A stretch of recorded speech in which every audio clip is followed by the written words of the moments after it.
नेपाली साहित्य संस्कृतिको पहिचान भाषा अनि गीत सङ्गीतको विश्वव्यापी हाम्रो अभियान नेपाली साहित्य संस्कृतिको पहिचान भाषा अनि गीत सङ्गीतको विश्वव्यापी हाम्रो अभियान भाषा अनि गीत सङ्गीतको विश्वव्यापी हाम्रो अभियान radio Himalaya radio Himalaya radio Himalaya radio Himalaya. Thank you to all the core team. Without any delay, म next phase मा जान चाहन्छु. So नेपालीमा चाहिँ एउटा भनाइ छ, हरेक सफल पुरुषको पछाडि चाहिँ एउटा महिलाको हात हुन्छ, चाहे त्यो आमाको रूपमा होस्, दिदी बहिनीको रूपमा होस्, आफ्नो बेटर हाफ आफ्नो श्रीमतीको रूपमा होस्, जुन हामीले हाम्रो घर छिमेक टोलहरूमा हाम्रो कम्युनिटीमा देखिरहेको हुन्छौँ. तर it's a very high time to make women success and equality as men's business. खासै हामीले त्यो उदाहरणहरू चाहिँ देखिरहेको हुँदैनौँ. So to give out same message, I would like to welcome mister Balki Joshi, president of Nepali Chamber of Commerce, senior vice president of Hancock Whitney Bank. So over to you, Baljoshi Dai. नमस्ते श्रद्धा बहिनी र सबैजना कार्यक्रममा उपस्थित हुनुभएका सम्पूर्ण आदरणीय दाजुभाइ दिदीबहिनीहरू. Good afternoon, ladies and gentlemen. Exactly 100 years ago, on August 26, 1920, the 19th Amendment was adopted to the US Constitution, which prohibits the states and the federal government from denying the right to vote citizens of the United States on the basis of sex. 100 years later, relative equality at the ballot box has not been matched by equity in business, education, politics, workplace, and even in a family life. In the backdrop of such a special milestone and have progress towards a true gender balanced environment, we, the Nepalese American Chamber of Commerce and Nepalese Global Women Network, jointly organizing this virtual second Nepali Women Leadership and Entrepreneurship Summit. On behalf of the Chamber family and entire Nepalese business community, I would like to welcome you all to our event and express my sincere gratitude for your participation. We thank you. The event is brought together by two teams, Nepalese American Chamber of Commerce and Nepalese Women Global Network. But the mega power and super ladies behind the scene are Ms. Smriti Karki CPA and Ms. Tejasvi Giri. Along with the help of several volunteers, moderators, and speakers, these two ladies work countless hours to make this event a reality. So I bow down to you both and all of the volunteers and say thank you. Thank you for your dedication. You both are an inspiration to all of us. You all are an inspiration to all of us. Our special thanks to all volunteers who has contributed so much without expecting any recognition and a title. We witnessed a beautiful sample of true volunteerism. Please keep up the wonderful work. You all are a reason why we could dare to do events like this. Thank you. Financial support is the key aspect of any events. We would like to thank all of our sponsors. We appreciate your continued support. We express our sincere gratitude to our media friends, especially the Himalaya cover, for covering the event live. Aside from thanking all of you, I was asked to talk about the importance of men's role in women equality. Should women equality be only women's issue, or it's a men's business too? I certainly believe that. Gender equality is often considered a woman issue. Furthermore, in the past, gender issues and gender equality policies have been contextualized mainly as a woman issue, but time had changed to redefine it. And that starts with us, you, me, at our own home. Gender equality, however, is the responsibility of all individuals, and it has increasingly been acknowledged that men and boys are also involved with the gender issues, and they have an important role in efforts to achieve equality. Moreover, it is widely believed that progress towards gender equality will stimulate positive transformations in the lives of both women and men, resulting in a better society. In the pursuit of achieving gender equality, Historically, the focus has often been on women, how to remove barriers from inclusion of women, how to empower women, how to ensure that women gain access to health, economic, educational, and other opportunities. Since inequities are often created by unequal power dynamics between men and women, efforts that shift these dynamics, encourages behavior change, and engage men and boys as allies are central to making progress on achieving gender equality and empowering all women and girls. Shifting mindset requires addressing the barriers that affect everyone across the gender spectrum. Here, I would like to discuss 3 reasons why engaging men and boys is critical to improving women's equity and work around equality. Number 1, gender equity cannot happen without a man. I know that sounds very strong, and I believe in it. As the youngest Nobel Prize winner Malala Yousafzai once said, "We cannot all succeed when half of us are held back." So true. We cannot imagine a gender-balanced world without a men's active role. One critical manifestation of gender inequity across geographies is the disproportionate amount of household responsibility that fall to men. The burden leads to time poverty, the shortage of time as a result of doing unpaid household work, and can often reinforce the gender gap and unequal power dynamics between men and women. For example, in Nepal, women spend over double the amount of time on childcare and domestic work when compared with their male counterparts, even though the small majority of women are also active in workforce.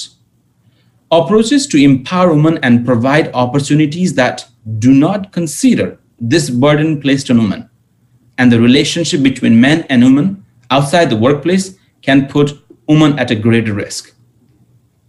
Now, if we focus on promoting men's role as a father, brother, husband, and son to foster gender equity in an effort to challenge the notion that women should take responsibility for parenting, we should take a comprehensive approach aimed to address gender inequities at household, society, and the policy levels.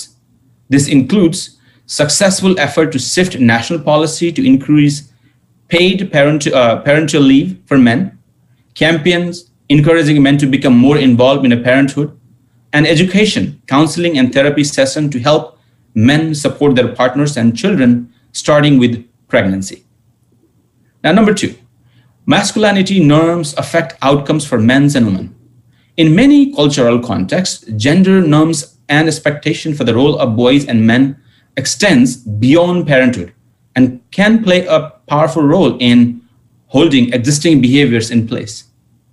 Gender social norms are rules of behavior to which individual conforms based on their beliefs that others practice them, and then they are expected to practice them. As a result of these norms, men may resist stepping outside of expectation of masculinity for fear of being shunned by their peers. Understanding the drivers behind the motivation and behaviors of boys and men can help identify and address unspoken societal barriers to gender equity. Increasing awareness of gender norms and empowering boys and men to feel confident in shifting their own behaviors is crucial to reaching greater equality. Number 3, men can use their power to be effective advocates for women. Another place where men can actively challenge traditional gender norms and expectation is the workplace. The Women in Workplace 2018 report demonstrates for the 4th year in a row that women are underrepresented in workplace at every level, especially in leadership positions.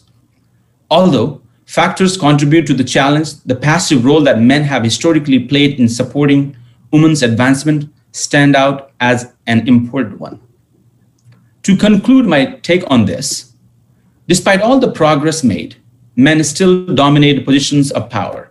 And as a string of recent harassment scandals has shown, the behavior of some men has had profound effect on women's career, their success, and their lives. The good news is, as we mark the 100 years of women equality at ballot box, is that many men are acknowledging the importance of playing their part to make gender equality a reality. All men must begin by acknowledging the privilege we have been born into a result of patriarchy, the system of society and government in which men hold the power and women are largely excluded from it. The patriarchal system has historically placed the masculine at the center of the universe, favoring men and excluding women. Often, men are not aware of this system because we have always enjoyed these privileges. This system has marked relations and forged unequal power between genders. This is clear in most countries in the political, economic, cultural, and social spheres. And it is a regressive system that must be challenged. Although raising awareness of male privilege and acknowledging that girls and women face discrimination shows progress, this alone will not stop the perpetuation of those forms of oppression. It is necessary to stand with women and girls in their daily struggle for the eradication of patriarchal, sexist, and misogynist constructs so they may have access to equal freedom, equal respect, and equal power. Men often fear that empowerment of girls and women will mean losing out, but equality benefits us all. For example, distribution of care and domestic tasks in the home encourages more satisfying and happy relationship. In the labor force, greater equality leads to a better level of production and satisfaction. Simply not satisfying male superiority is not enough. We must be allies against all forms of discrimination and abuse, and we must help create a new type of man by addressing men's fear and resistance. We can also become positive role model for other men to show that caring for ourselves and well-being of others is not just a feminine trait. Gender equality is not only a fundamental human right, but the necessary foundation to achieve a peaceful, thriving, and sustainable world. Fighting together for equality and justice is the only way to build an equal society. Ladies and gentlemen, this is our one step to this movement. Let us all work together to build a gender-balanced world, but that starts at your own home. Thank you. See you next year. Thank you so much, Mr. Baljoshi. Moving forward, let me add this. एउटा महिला शिक्षित हुनु भनेको एउटा पुरा घर शिक्षित हुनु हो.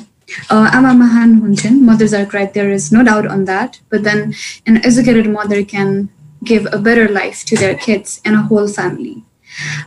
With saying that, I would like to welcome Ms. Avima Upreti, President of Nepali Women Global Network and attorney based in New York, currently working at Chetri & Associates, to give out same message on women's equality equals family prosperity. Over to you, Avima Di. Thank you, Shraddha-ji. A very warm namaste to all our respected speakers, moderators, attendees who are watching us live globally, our board members and organizing team. I, Avima Upreti, President of Nepali Women's Global Network NWGN, and our co-host, Nepali American Chamber of Commerce, would like to take an opportunity to welcome each of you in Second Women Entrepreneurship and Leadership Summit 2020. As Shraddha explained, I believe as the pandemic affected our March event, I'm so glad that our team was able to bring this together and be able to organize it virtually, connecting with everyone globally. Two of the amazing ladies of our team, Tejaswi Giri, Vice President of Nepali Women's Global Network, and Smriti Kharki, Treasurer of NACOC, deserves a big round of applause. Nepali Women's Global Network is a non-profit organization working globally, having its various chapters in North America and in Nepal. Our board members are spread throughout North America and in Nepal. The Nepali Women's Global Network promotes networking, support, and self-reliance among Nepali women through education, advocacy, service, and collaboration with groups with similar missions. Please visit our website and Facebook page for more details. We are open to work with any community organizations either inside North America or globally to achieve the mission and purpose we carry. NWGN believes that it is very important for us to recognize and celebrate heroes of our community, who are most of the time not recognized as needed. Heroes are those women who are admired and idealized for their courage, outstanding achievement, or noble qualities. This event was conceptualized because of that belief, and we found our co-host NACOC on the same page. As a result, we are organizing this for the second year with the same excitement and assure you that we'll continually organize it and give a platform to our zeros as one of our annual events. This year, we have one zero, a Harvard graduate, who will talk on her journey of challenging her inner shiro. We all know that women's equality begins at home. It is sad that this topic is still a talking point in 2020. Unfortunately, many people still think talking gender equality is a zero-sum game. But in fact, it is not. Gender equality does not imply any loss for men. Quite reverse. Equality of opportunity or gender equality is an engine of prosperity. The important piece that we all should remember is, as Ban Ki-moon said, achieving gender equality requires the engagement of women and men, girls and boys. It is everyone's responsibility. It is everyone's issue. We want more men like Bal Joshi in our community and family who will openly talk and who deeply believe that women's equality is men's business. Thank you, Balji, for that powerful message.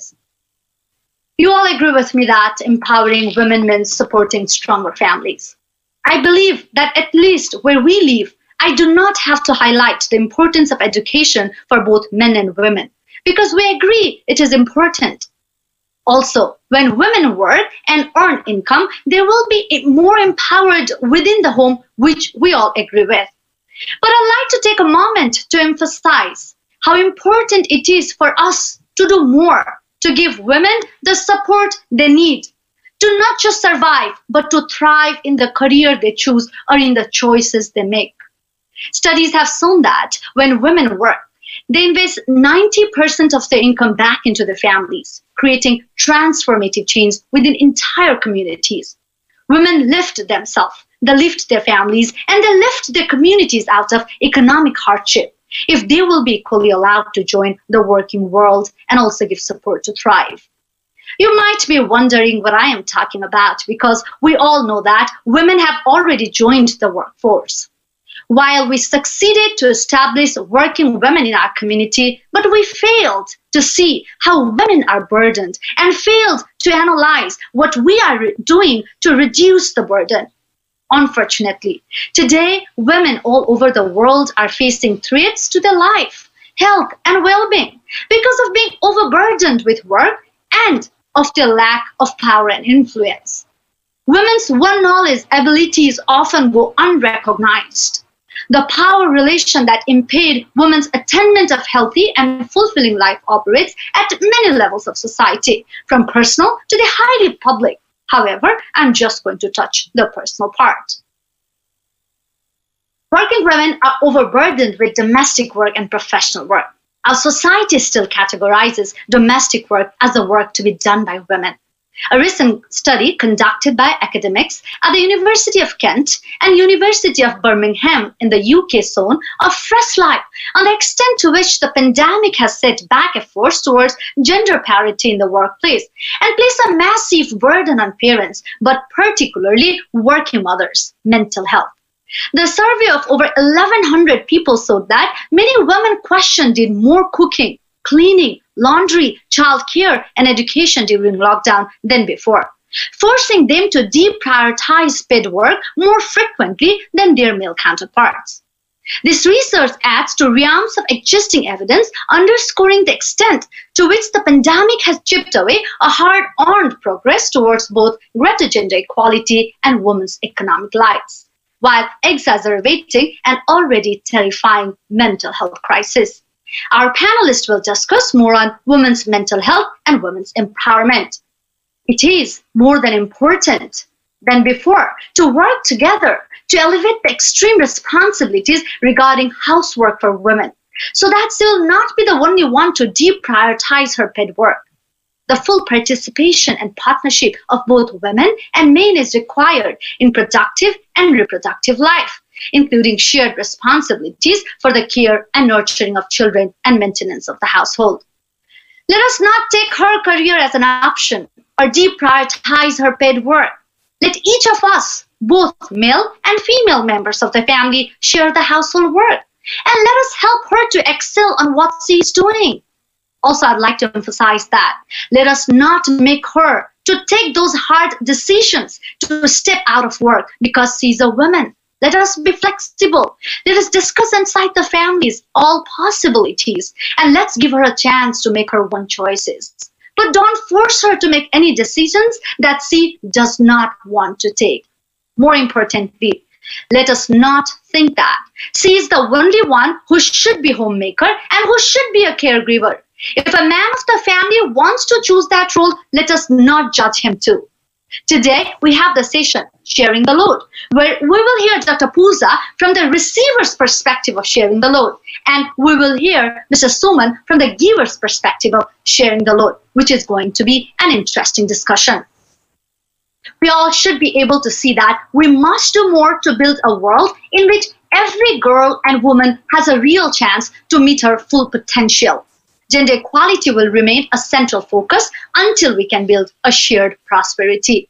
We all should remember that biggest lesson our children learn starts from the home and from the family. And equality is no different. Research has shown that when equality does not exist in the household is more likely to experience conflict and stress. Social, cultural, economic, and intellectual prosperity of a woman will translate into happy children, self-sufficient homes, and healthy life choices. U.S. Supreme Court Justice Ruth Bader Ginsburg states that women will only have true equality when men share with them the responsibility of bringing up the next generations. I would like to conclude stating that it benefits the entire society when women and girls thrive. Families, communities, countries are more prosperous and secure when you unleash the power of everyone, not just some. Gender equality is something that men should want to believe in because it benefits everyone. The countries that have the most equality score highest on the happiness scales. Lastly, we want to build a society free of any form of violence against women, or at least work together to minimize violence against women. For that, we need to make her empower. For that, we need to be a change maker. Change start from us and change start from our family. For that, our next generation should be growing in the environment where they witness gender equality and shared responsibility in the family. Each of us has some role to play in our family. Each of us has some role to play in our family to create a beautiful society where all human beings are treated as equal.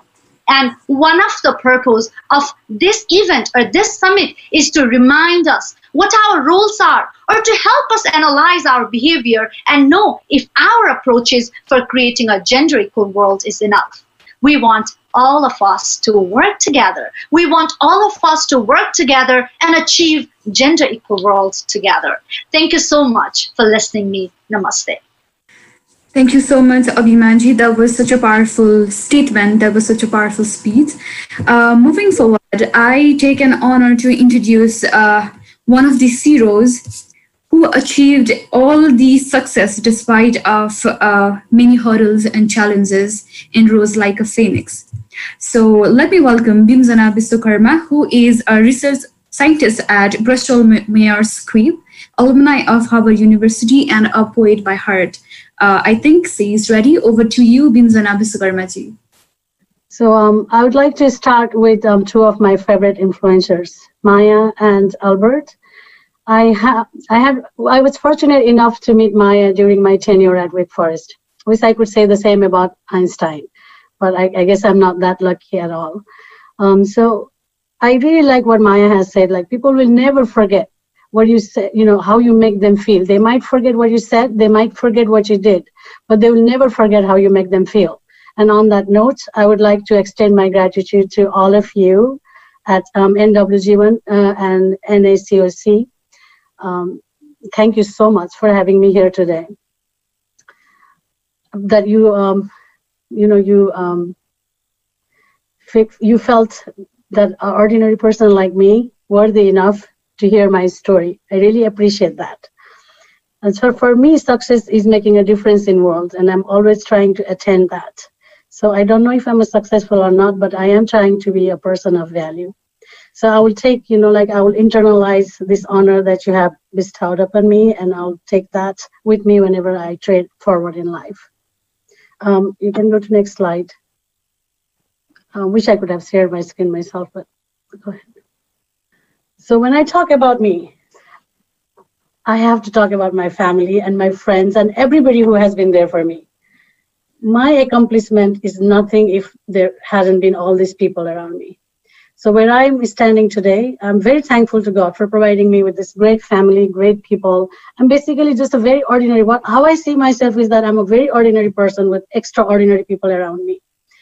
And I really want to thank God for giving me very good parents who always given me wings to my dreams and who has shown me the value of hard work and determination.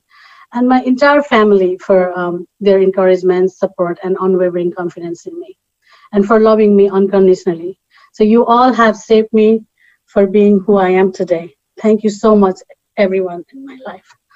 And nothing I ever did would have come to fruition had it not been for all the supports I received from people from different walks of my life. So I'm thankful to all those people, even the ones who have negatively impacted my life, because they also shaped me into who I am today. So currently, where do I stand professionally? And move on to the next slide. So currently, I'm a research scientist at a pharmaceutical company, Bristol Myers Squibb. I'm experienced working in a patient-centric preclinical space and drug discovery arena, with a goal to impact patients' life and with a broader objective to enhance and foster science by leveraging my expertise in the fields of immuno-oncology and tissue engineering and translational medicine. What drives me is an earnest desire to contribute to the betterment of society at every walk of life. So I learned these leadership qualities from my parents, the integrity, empathy, and transparency, and more on that later as I talk about my parents. We can move on to the next slide. So what was I like as a child? Like everybody else, I was very, very curious. I had different heritage that I celebrated, Newar, mom, and dad's heritage. So I had all that cultural, मेरो bara राखेको photo हो. So we kind of, growing up, we celebrated both of those heritages.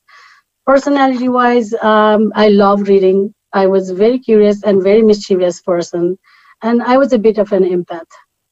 My sister was just reminding me how I used to make food all day long just so that I can bring it to a hospital for the people who didn't have any family. So all the people in the hospital knew me by then. So that's when I knew that I wanted to be in a medical field. I wanted to make a difference in that way.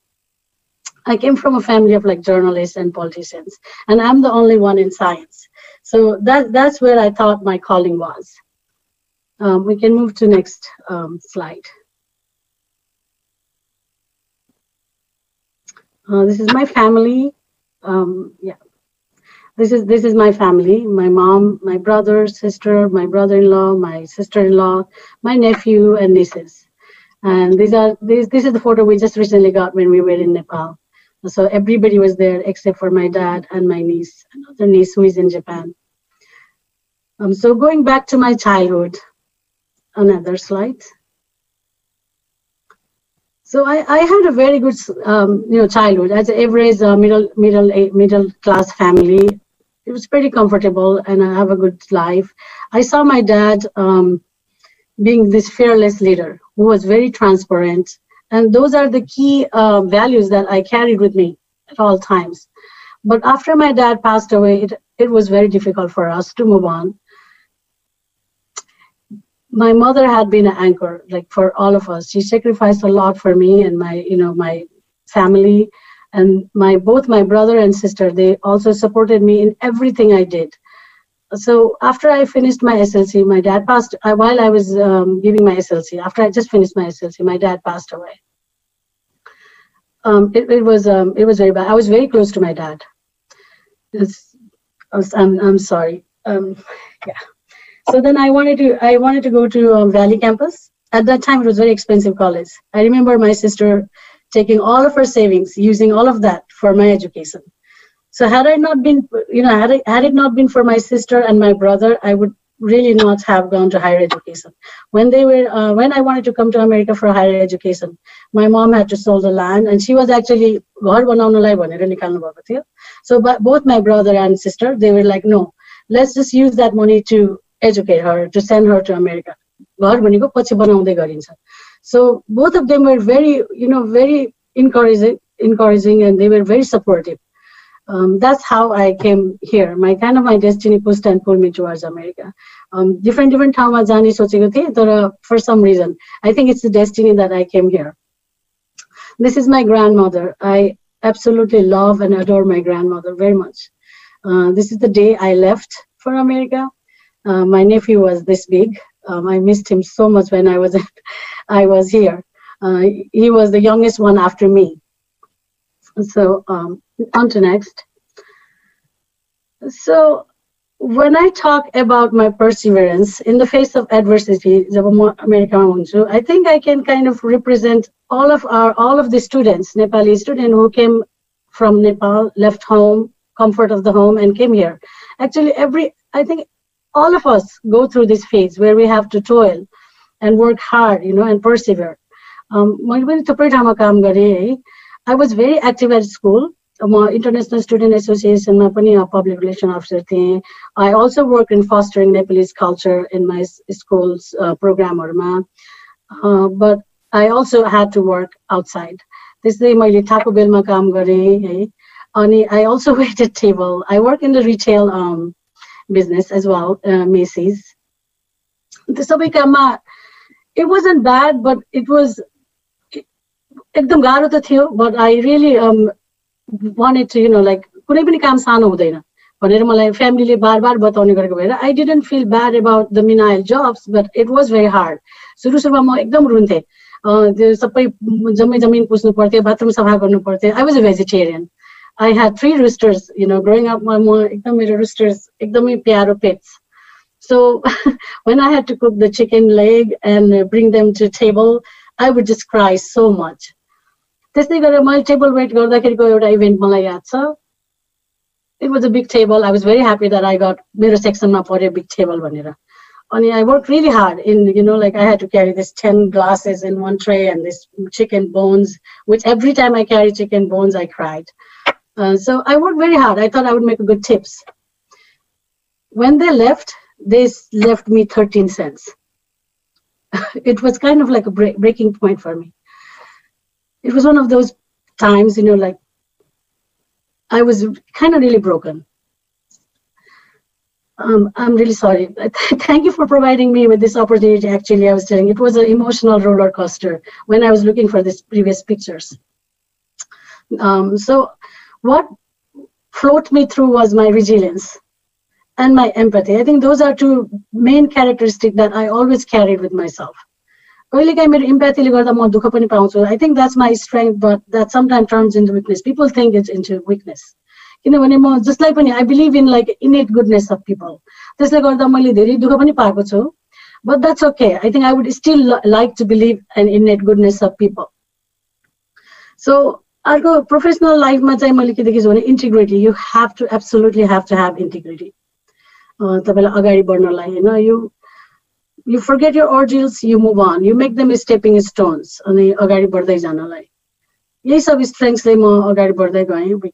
move on to next. The US Suruma, Alabama. Associate degree, but I didn't stay there too long, maybe a couple of quarters, or semester, 1 semester or 2 quarters. And then I moved on to Louisiana for my undergraduate degree, Louisiana Tech University. There I pre-medicine animal sciences my undergrad degree. This is my graduation picture, and my mom was there. So when I came to US, I had really great time with mom. We had several, mommy own boyo. So I had really good time, good memory, good bonding time with her. Besides the hard works, this is happy works. And so on this particular I'm going, I'm a teaching associate ko kaam gare. I actually wanted to do masters. I went there to get masters, but after I didn't see myself as a chemist in a long run. So then I moved on to Wake Forest University for my PhD, which I never completed and will go on there. So I moved on to North Carolina for my PhD. In the meantime, I also got married. The next slide. I also got married, and marriage did not deter me from attaining my goals. Instead, kept me more focused. So Abhimanji and Balji, everybody talked about the men in their lives, like how men has to support women. I'm very fortunate to have a man like that. My husband has supported me so much in my journey that I wouldn't have been here had it not been for him. He has been my rock. So, and my in-laws, they never, एउटा Muslim समाजमा बिहा गरेर पनि, एउटा Muslim familyमा बिहा गरेर पनि, they never really stopped me from doing anything. Instead, they were like my ardent fan. Even now, anything happens, मेरो सबैजना familyहरु एकदम happy हुन्छ, एकदम, they take pride in me, and that's always pushes me to move forward.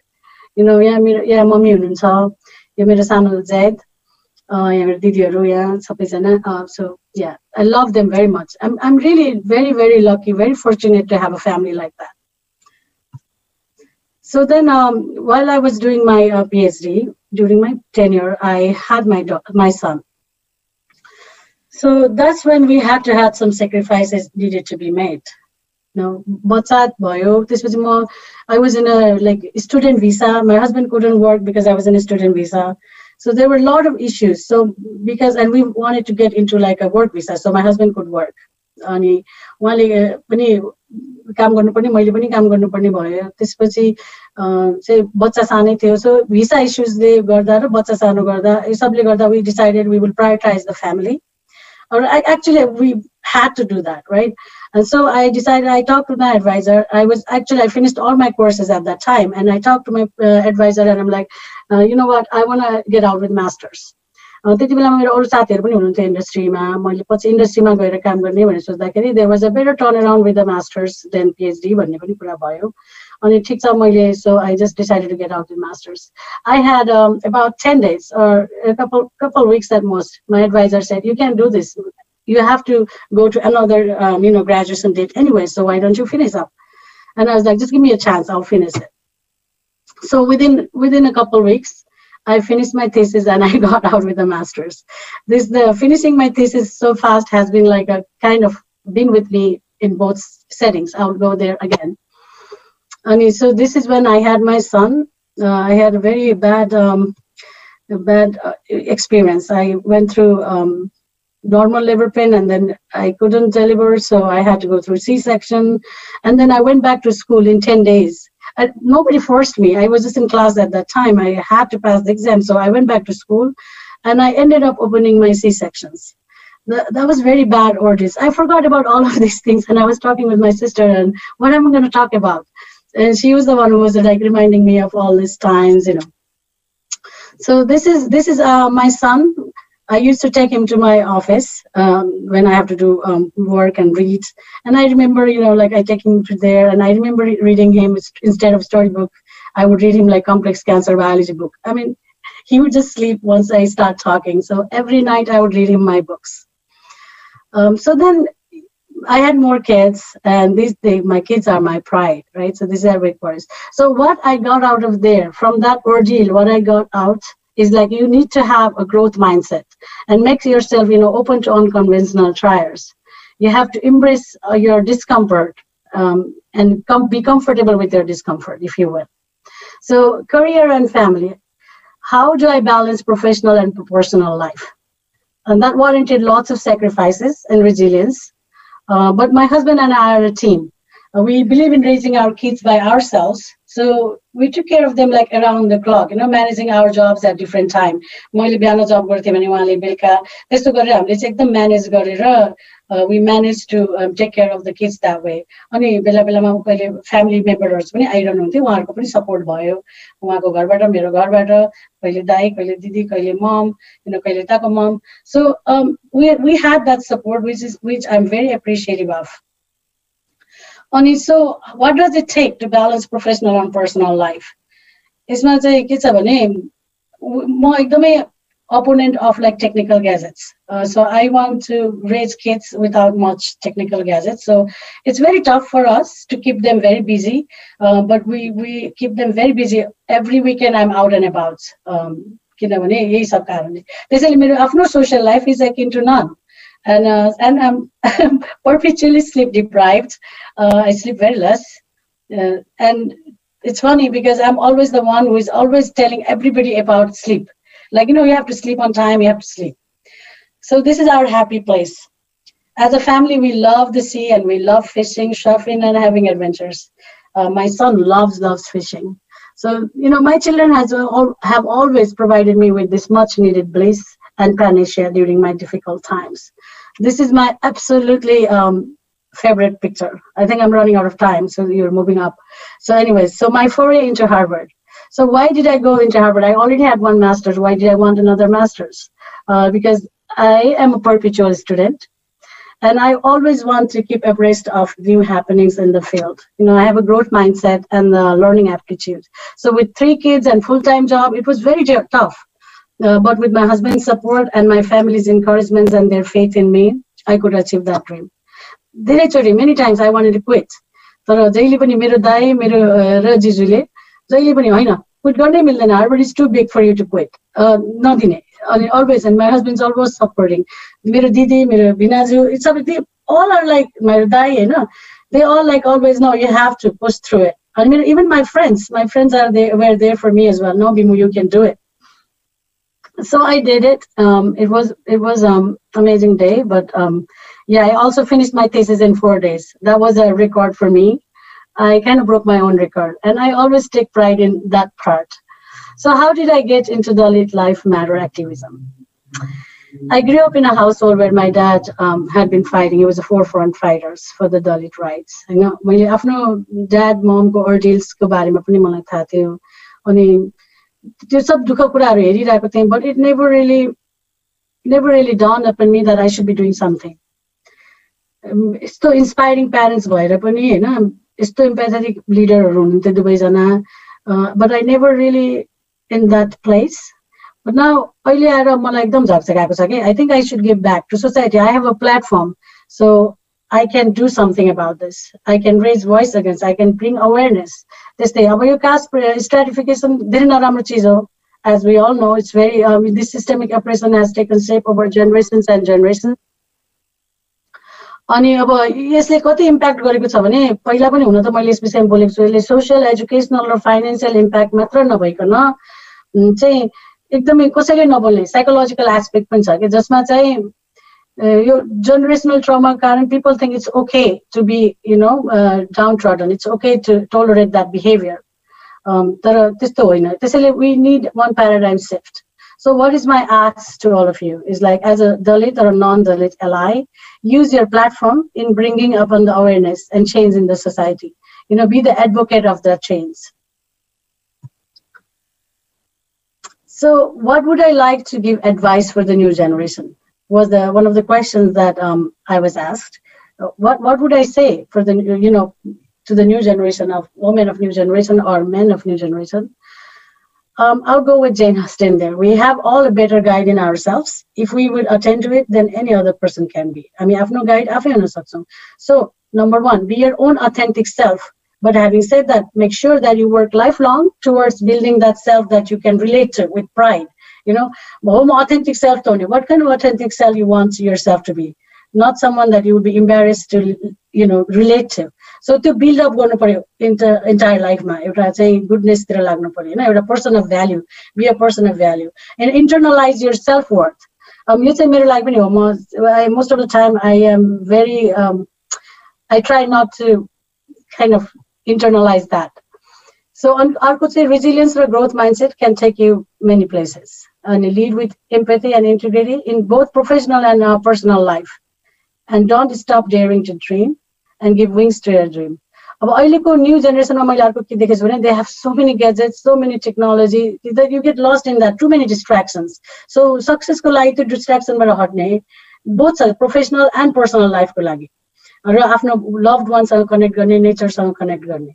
अनि workplace को लागि पनि अब professional advice मेरो के छ भने more practical advice मा again internalize your self worth and do not short sell yourself. Don't be afraid to negotiate salaries. Be vocal about your needs. You worked on your deliverables, make sure your compensation is aligned. I mean, as women especially, I mean, एकदम पैसाको बारेमा कुरा गर्न एकदम लजाउँछौँ. Even for me, I take a job offer, I would never negotiate on money. So that's something that we should keep in mind, and we should really be confident enough in our capabilities and be able to ask for the compensation, that's aligned with your skill sets. And to end, my last word would be, I'm going to quote my dad. A person who tolerates oppression and who sees the oppression but doesn't speak up are as much responsible for perpetuating any systemic oppression as the perpetrators themselves.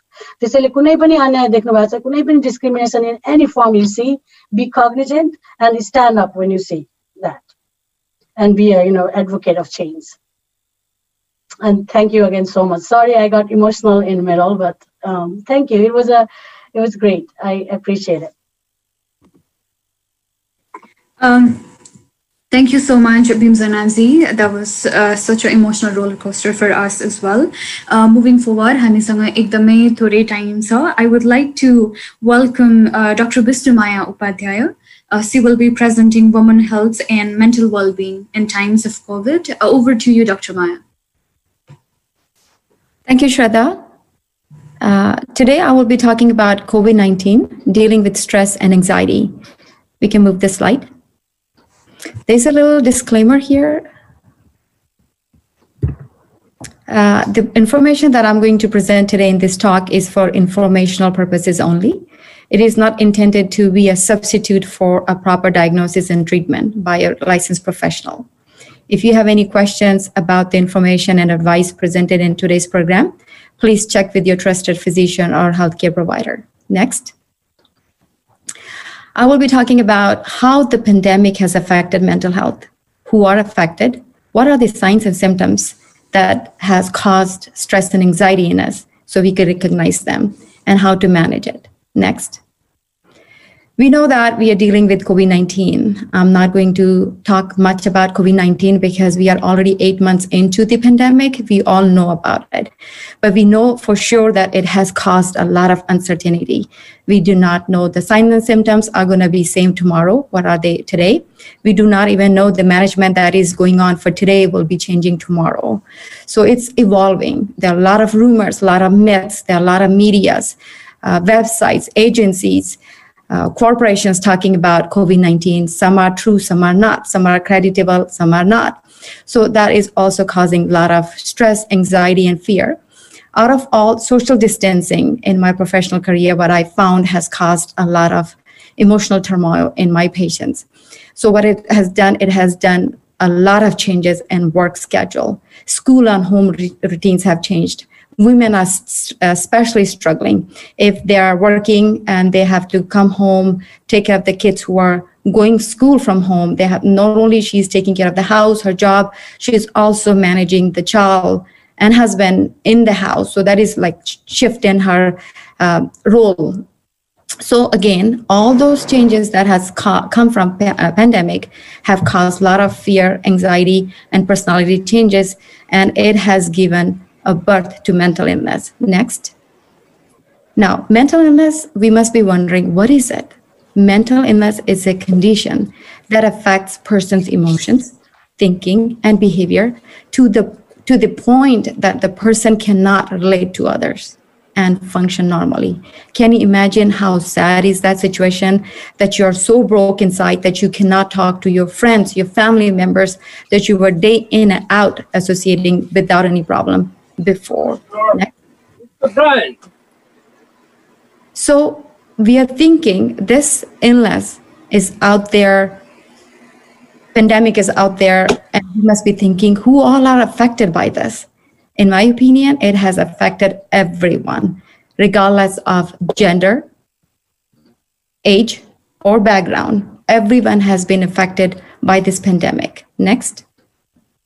Now, the stress that has caused from the pandemic, we need to know why is it coming? Where is it coming from? What can we do to avoid that? We know that a stress builds up in us if we have negative or harmful thoughts within us, or if we do not have right strategies or coping mechanism.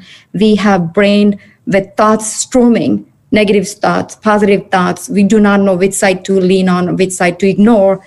But if you have a good coping mechanism and we can nurture the positive side, we are going to come out of this predicament without any damage. Next.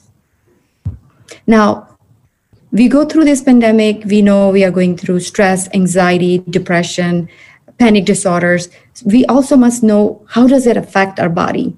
We know that when there is stress and anxiety in our body, everybody has to deal with it. We cannot eliminate stress from our life. You try that, I don't think you will go too far, but we can definitely learn to manage it, to reduce it, to minimize it, to prioritize it. And that's what we're going to talk about today. So when we are going through stress, we know that there are a lot of stress hormones that kick in our system. A few to mention is cortisol or aldosterone. There's an axis in our brain called adrenal cerebral axis that releases cortisol and aldosterone in extreme amount, and it reduces the good hormone, which are endorphin, serotonin, and enkephalins. So when they go down, you automatically go in a mode where you do not have any interest, no energy, you're fatigued, you are stressed. So all those things that I brought in here just to mention, if we have a good coping mechanism, we can stay in our sense of well-being, and we can know how to improve all those pandemics, illnesses that are going through by just keeping those mechanisms on. Now, we must understand that if we do not stay in, if we do not take control of it and we stay in it, it's going to go into the mental illness. Go in. Next. So there are two types of stress. We all know that we have good stress and bad stress. If you look at the picture, lion is in a good stress because he's got a good meal coming, juicy meat. That's a good kind of stress, and it keeps you going. Kids preparing for the exam. You're getting out for work. You're preparing an agenda or proposal for a promotion. That kind of stress you need to keep us guided. But look at the bad stress, the poor deer. He knows that his life will be ended soon. His heart is racing fast, and he is not able to function or able to rescue himself from there. You do not want that kind of stress, because that kind of stress becomes pathological and causes a lot of other disorders that comes with it. Next. Now, along with stress, there is also anxiety. They go hand in hand. Anxiety is a nervous disorder where a person experiences excessive uneasiness and apprehension. Next. So, along with anxiety, there are some depression symptoms. Along with, they're kind of hard to find out to see if the person is going through anxiety or depression. So we need to differentiate anxiety from depression. There are some symptoms that you go through. This is called SIGI CAP that medical providers use it. And this I put it in case if you have, it's easy to remember. People with depression have sleep changes. They sleep a lot at daytime, and they cannot fall asleep at nighttime. They have loss of interest. They feel guilty. Anything that goes wrong is their fault. They feel worthless. They have no energy. They're just sitting down in the couch or in the bed. The stuff that they used to enjoy, they don't want to do any. Starting from maintaining your personal hygiene, brushing your teeth, combing your hair, they don't want to do that. And they cannot focus. They're changing their thoughts one moment to another. There's change in appetite. People who are depressed, we have seen they either eat a lot or they don't eat much. But most commonly what is seen is they stop eating and they have a lot of weight loss. Psychomotor changes happen in terms of they becoming agitated. They get anxious, or some people just totally retard from whatever is going around them and they become sad and lethargic. And in the end, if we do not take care of those symptoms that I just mentioned, they become suicidal. Next. So these are common signs. I know I went through a whole list. I put a few out for general public to understand. If you see these signs and symptoms in yourself or in your friends or in your community, please reach out and ask or advise this person to seek a medical help. Anger for no reason. The person is angry and edgy, a lot of irritability, a lot of restlessness. They're overwhelmed, unmotivated, unfocused, and they cannot concentrate on little tasks, and they end up making bad decisions. These are some things that you should look for and seek out help. Next. So impact of all this thing that is going on because of pandemic, it has impacted our physiological and psychological well-being. Physiologically, stress and anxiety causes your heart rate to go up. You will be sweating. You will have tense muscles on your face, on your shoulder, and you have digestive problem like runs and diarrhea. Psychologically, you may start out with little bit of nervousness, little bit of stress, anxiety, and if you don't take care of it, it becomes as a panic disorder, depression, and then you start losing sleep and begin to have some suicidal thoughts. Next. So these are some negative effects of the stress that I put on in a general view. If you look at it, it affects from your head to toe. The negative effects are because you weaken immune system. Stress, anxiety, depression, everything from the pandemic that we are facing, it affects our immune system. I've seen people, they come to the clinic, they have all these symptoms going on. But when you do their physical exam is normal, when you do their labs are normal, but they come sit in front of you and they tell you they have a hair loss, they have skin problem, eczema, asthma, psoriasis that was taken care of 5 years ago is just flaring up and you cannot find the reason why. I've seen people having mouth ulcers, excessive dry mouth. Everything looks good. Their physical exam, their labs are looking good. What is it that causing all this? Now, some people have controlled hypertension, controlled diabetes, but when they come to the clinic saying they need an appointment because everything is out of control, everything looks good. What is causing these things to go up? The medications that were controlling for over the past 5 to 10 years are not able to maintain the sugar and blood pressure. Why? It's because of the stress, anxiety, and all those undealt issues. And what happens in the end? You get into mental and emotional problems. Next.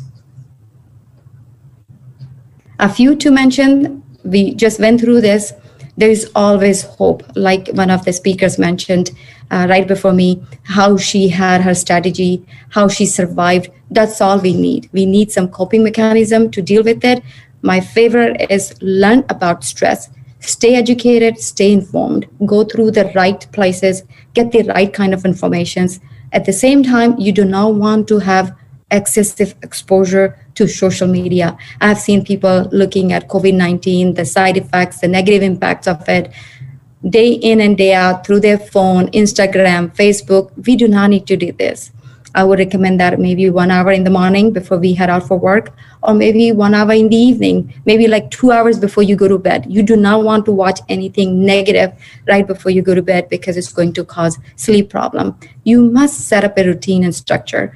We as an adult, we as a woman of the house can go out and preach our husband, our family, our friends, our neighbors, do this. But if we begin it by being a role model, we can mirror the image by saying, set up a routine where you get up, you take a bath, you put on your makeup, you set your schedule, you let your kids know this is the breakfast. After they're done with their tele class, they come out and do that. Give them a structure. Same thing, do it for your husband or do it for yourself. And there are so many people who are out there, they say they have never gone out of the house. They stayed home. Now the whole family is home. There's a lot of impact. What do I do? At that moment, I would recommend that person needs to find something she has loved or liked before. It could be stitching, it could be gardening, it could be planting a rose seed and make that seed grow and see the flower come out.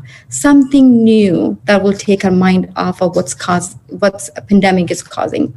And when there is nothing working, everything that you have tried in your resources, in your bucket list, nothing is working, please do not be too shy to ask for help. There are a lot of help available for people who are having mental issues. You should reach out and ask for telehealth, telemed. Promote self-care. I cannot emphasize enough the value of promoting self-care. It has worked for me. It has worked for my other clients, and I would like you all to do this. Early morning, 30, 40 minutes of me, myself, mine, I nurture time. Please get it apart from your daily routine just for yourself. You can begin that with doing some yoga, meditation, writing your journal, writing your gratitude journal, or your daily diary. But you must emphasize some time for yourself where you can pay attention to your exercise, your nutrition, sleep, yoga, and meditation. Next. These are some 3 steps for you guys to take home. Stay educated, encourage yourself, even if things are not going right, you're feeling a sense of doom, please bring it out and keep talking to yourself that this shall be over. Things will be back to normal. Sometimes just pretending that things are going to be okay. Sometimes just pretending that you're going to be happy. The day is going to end nice It happens that way. And you will be amazed in the end of the day that you were just trying to pretend, and in the end, it really happened. And again, don't be afraid to offer help. We are not asking you to do big projects or big help. All you need to do is just provide a listening ear. Let the other side know that you're available to listen to them. Do an open communication. If a child comes and tells you something, do a posture where you're saying your thoughts are welcome. Even if it's a negative thought, just by listening, the other person will feel that he's been taken care of, he's been listened. Next. Now, what can you do at home? These are some things. They don't need big university to join, gadgets to have. All you need to do is begin your day by writing journal. 3, gratitude, appreciation that you have achieved in your life because of somebody. Write it down. If it was 2 years ago, 2 months ago, or just 2 days ago, just write it down, because just writing the positive thoughts make the mind produce happy thoughts, happy hormones. And write a diary. In that diary, you can write everything that was negative or positive, because 2 years from now, the same diary will be a road map for you. You can look back and say, when the pandemic was going on, I dealt with this. This is what happened, and this is how I overcame. Because we never know, 2 years from now, we may have another pandemic, some other kind of problems. But if we had a set schedule, a routine that we did to overcome, we can implement that again and survive the negative impact. And again, join the support group. Right now, because of social distancing, everything is packed in. Things are shut down. Nobody's outside. With joining social work like what we are doing here, we could do that, or we could do through text messages, phone, email, reach out and say, hey, are you all right? Just knocking on the other side and listening what's going on and sharing your positive experiences. It has always worked for me. If I had talked to somebody and she was really doing good and I was not, I would implement her positive points in my negative day-to-day life to make a change, and it works. Next. So, pearls of wisdom, please. We are facing the pandemic. It's going to change. We do not know when it will end, but we know for sure it will be ending in a positive note, because we have dealt with pandemic in the past and all the outcomes were positive. That's why we are here surviving. Now, this pandemic will also end in a positive way, because there are a lot of scientific research going on. We are in a very blessed country. There are a lot of IT technologies, medical researches out there to support it. So my hope is very positive. I know it's going to be ending in a positive note. All I want you to remember, try to relax, unwind. Play with your dog, with your son, with your daughter, or just play with yourself by doing something that you used to do when you were a child. And laugh. I know it's kind of hard. My kids say, you never laugh. So sometimes I just pretend laughing and, giggling and all that. And I just say, oh, I really felt good. Laughing is the best medicine at this time. And enjoy. You do not have to have a big success. Any little things that have brought a joy for you, bring it in your mind, think about it, and enjoy and feel good. Breathing is a very good technique to bring stress and anxiety down right away. There's a rule of 2, 4, and 6. So count to 2, take a deep breath, hold for 4, and when you exhale, count to 6. 2, 4, 6. So what it does, when you breathe in, your positive thoughts come out. And when you breathe out, it's very long, and a long exhalation gives you a control. It tells you that you are in control. Everything is safe and is going to be okay. If you do this over and over again, you don't want people to watch you and there's a situation that you're facing and you do not know how to handle, excuse yourself and do some breathing, deep breathing exercises. 2, 4, and 6, it works. And again, exercises, if you want to get some good hormones, go out there. If you're facing anything bad, if you had an argument, a fight, or anxiety attack, or stress, or you're feeling depressed, all you need to do is put on your shoes and leave the situation and go for a walk, a long walk by yourself. And again, in your brain, you have 2 thoughts going on, negative and positive. As a woman of the house, as the lady of the house, I tell everybody, we are the superwomen. We have the key in our house to open the door to enter the family with our kids to happiness or to the sadness. And I know all the women out there listening to this message, they know that being the superwoman, they want to open the chest of happiness. Next.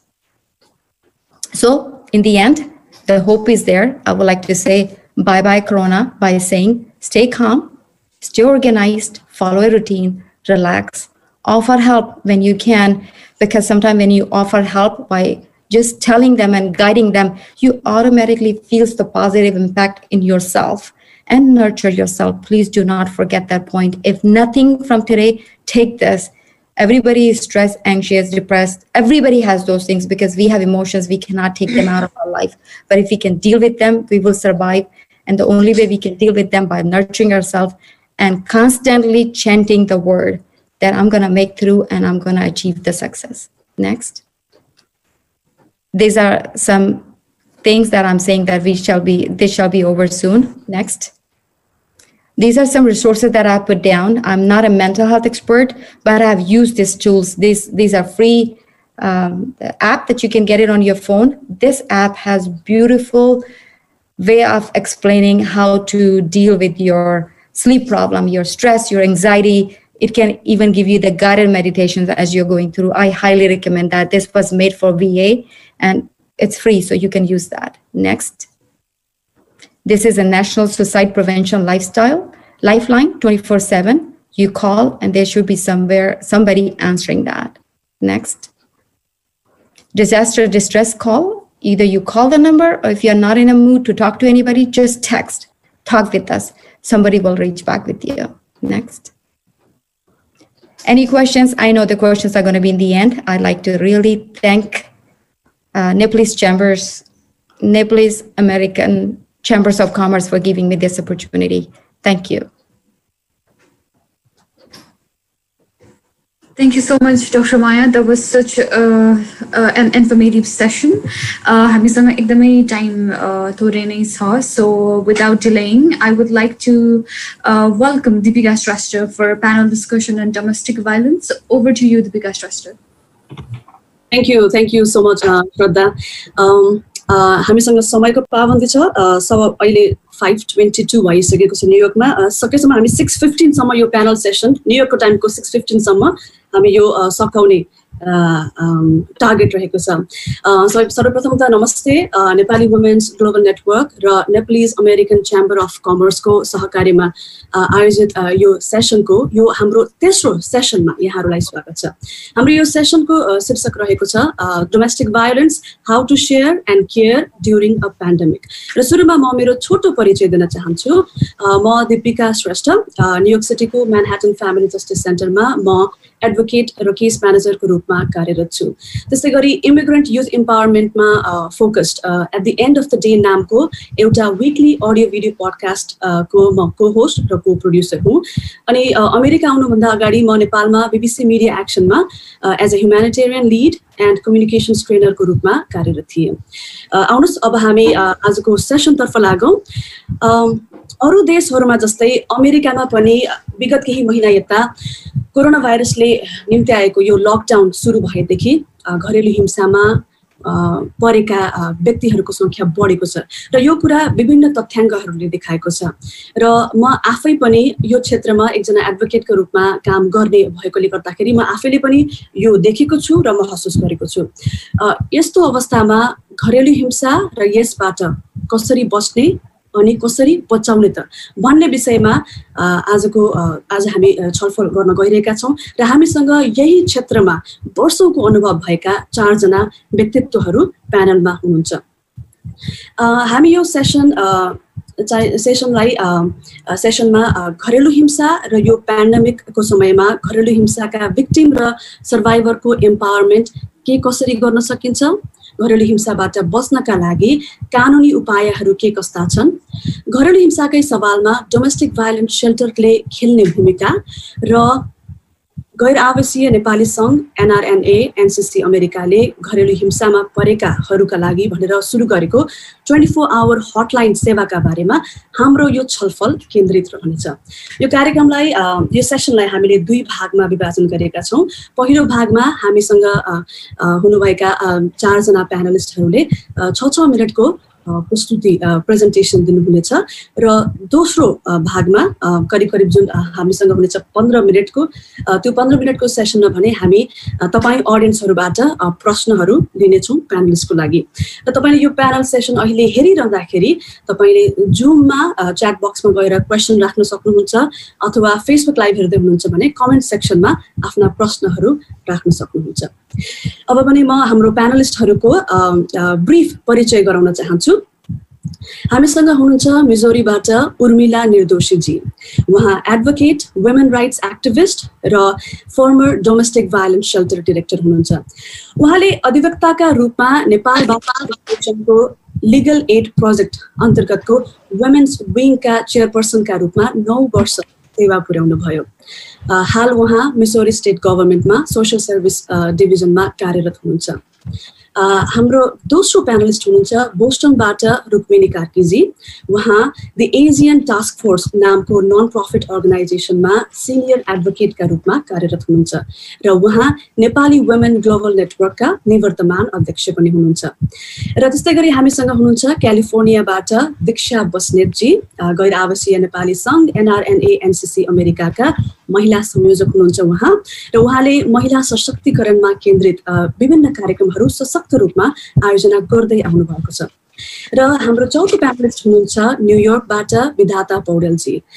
नेपालमा कानुन व्यवसायीका रूपमा जातीय विभेद र लैङ्गिक विभेद विरुद्ध advocacy गर्दै आउनु भएको छ उहाँले र हाल उहाँ अरब अमेरिकन फ्यामिली सपोर्ट सेन्टर र न्युयोर्क सिटी फ्यामिली जस्टिस सेन्टरको सहकार्यमा रहेको घरेलु हिंसा विरुद्धको कार्यक्रममा एन्टी भाइलेन्स एडभोकेटका रूपमा कार्यरत हुनुहुन्छ। So we are so glad to have each of you in our panel today.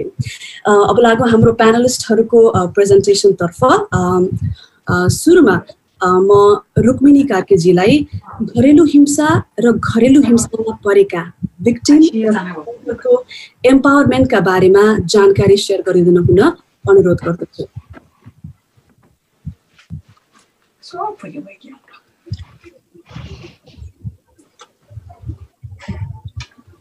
रुक्मिनीजी कृपया आफूलाई अनम्युट गर्नुहोला। Thank you Deepika for this opportunity. र सुरुमा म साथीहरूलाई मेरो हृदयबाट नै धन्यवाद दिन चाहन्छु जुन चाहिँ कि यो इभेन्ट छ धेरै इम्पोर्टेन्ट इभेन्ट थियो र धेरै राम्रो कुराहरू सुन्दै आएँ र मलाई लाग्छ मेरो जुन आजको टपिक छ domestic violence in COVID situation and how to empower the victims and survivors. So I would like to speak about domestic violence. र डोमेस्टिक भाइलेन्स भनेको मलाई जहाँसम्म विश्वास छ हामी सबैलाई थाहा छ र हामीले सबैले बुझ्नुपर्ने आवश्यक छ भन्ने मैले यसलाई एकदमै जानकारी लिएको छु। र मैले मेरो स्लाइड मैले हेरेर भन्नुपर्दाखेरिमा according to the United States Department of Justice Office on Domestic Violence of women's, domestic violence is a pattern of abusive behavior in any relationship that is used by one partner to gain or maintain control over the another partner. र यो तपाईँ हामीले बुझेरै आएको कुरा हो र घरेलु घरभित्र जुन हुने किसिमको victimise भएर बसिरहेका छन् यसै सम्बन्धीमा र यो जुन अहिले भावा 1 ले डिफाइन गरेको डेफिनेसन चाहिँ मैले यहाँबाट सुरु गर्न चाहे र टाइम एकदम छोटो भएको हुनाले म नेक्स्ट स्लाइडमा जान चाहन्छु र मैले फेरि पनि यहाँहरूलाई भन्न चाहन्छु कि this is specially a COVID times analysis र मैले यसैमा काम गरेको हुनाले I just would like to go through the data र म एकदम डाक्टर विष्णु उपाध्यायजीले जुन चिज भन्नुभयो मेरो अगाडि इट हेल्प मी अ लट and it helps a lot to understand people like what even if it was not about domestic violence but it is totally related like how psychologically and emotionally people are affected. So 90% say verbal, emotional and psychological abuse which is तपाईलाई direct abuse हुँदैन तर भित्रबाट तपाईलाई चाहिँ main के रे mind game खेलिरहेको। I am using Nepali terms because जब भिक्टिम्सहरू तपाईसँग आउँदाखेरि जुन विभिन्न ल्याङ्ग्वेजमा र एसियन ट्याक्समा 20वटा ल्याङ्ग्वेजमा कुरा गर्ने एडभोकेटहरू हुनुहुन्छ र स्पेसली त्यही हिसाबमा हेर्दा आई स्पिक 5 ल्याङ्ग्वेजेस र त्यसले गर्दाखेरि जुन भिक्टिमहरूले हामीलाई भन्छन् कि कुटपिट छैन तर एकदम इमोसनल छ भित्र छ देखाउन सक्दिन र मैले के हो म एकदम कन्फ्युज छु भन्ने किसिमले चाहिँ उहाँहरूको एक्सप्रेसन छ which is found like a 90%. Moving to the next, physical abuse, which is not physical abuse, जुन चाहिँ कि तपाईँ हामीलाई प्रत्यक्ष रूपले देख्ने abuse, cut of the body, bruises on your face, कुनै बडीमा पनि र अहिले एब्युजरहरू कति smart and how tactics they are you unless they come and tell you we don't know. यस्तो सम्म भन्छ कि दिदी मोजामा ग्लोभ लगाएर मलाई पिटेको छ तर दाग देखिन्न. How can I go and tell my doctors or how can I go and show to the police? यस्तो किसिमको abuses हुन सक्छ र they use so much tactics so that they can call the police on this. So emotional and financial abuse जुन चाहिँ कि तपाईलाई यस्तो किसिमको क्लाइन्टहरुसँग हामी काम गर्छौं, they don't know anything about it. Even though they are here for 10 years, credit card बनाइदिएको हुँदैन, घरमा डिपेन्डेन्ट छन्, बच्चालाई हेरेर बसेको छ, काम गर्न बाहिर जाँदैनन्, totally dependent र बजार जानु पर्यो भने एउटा a very limited credit card which have $100 or $200 and you specially go for grocery and you buy the things for your house and when you come back that will be checked like what did you buy, के किन्यौ त तिमीले. This is such an emotional abuse, like how people are going through it. When they come to you, then only we know how to express. So त्यस्तै गरी मैले अब यसमा अहिले मैले भन्नु पर्दा sexual abuse we understand, तर बिहान गरेर मान्छेको मुखबाट सुन्दा, क्लाइन्टको मुखबाट सुन्दा, they want to take picture of the sex, they are forcing us, they want to make a video. यस्तो किसिमको कुराहरु सुन्निन्छ हामीले डाइरेक्ट हाम्रो क्लाइन्टले हामीलाई आएर कम्प्लेन गर्दा. So how you feel? So त्यस्तो किसिमको जुन अहिले कोभिडको मार्चबाट जुनसम्मको डेटा नेशनल डोमेस्टिक भाइलेन्स एजेन्सीले गरेको डेटा हो र we also rely on this data 100%. र म बोस्टनमा बसेको हुनाले we were directly with the Boston police. त्यसले गर्दाखेरि मैले अस्ति यो अलिकति याद छोप्यो. So मैले अस्ति यहाँ देख्दाखेरि I went to them and we talked with them. So 19% people are arrested for physical abusive violence and 50% are simple assault violence, which means like a verbal, emotional or psychological. यस्तो किसिमको abuse मा arrested भएका थिए भन्ने जानकारी हामीले पाएको छौं र I would like to go to the next slide please.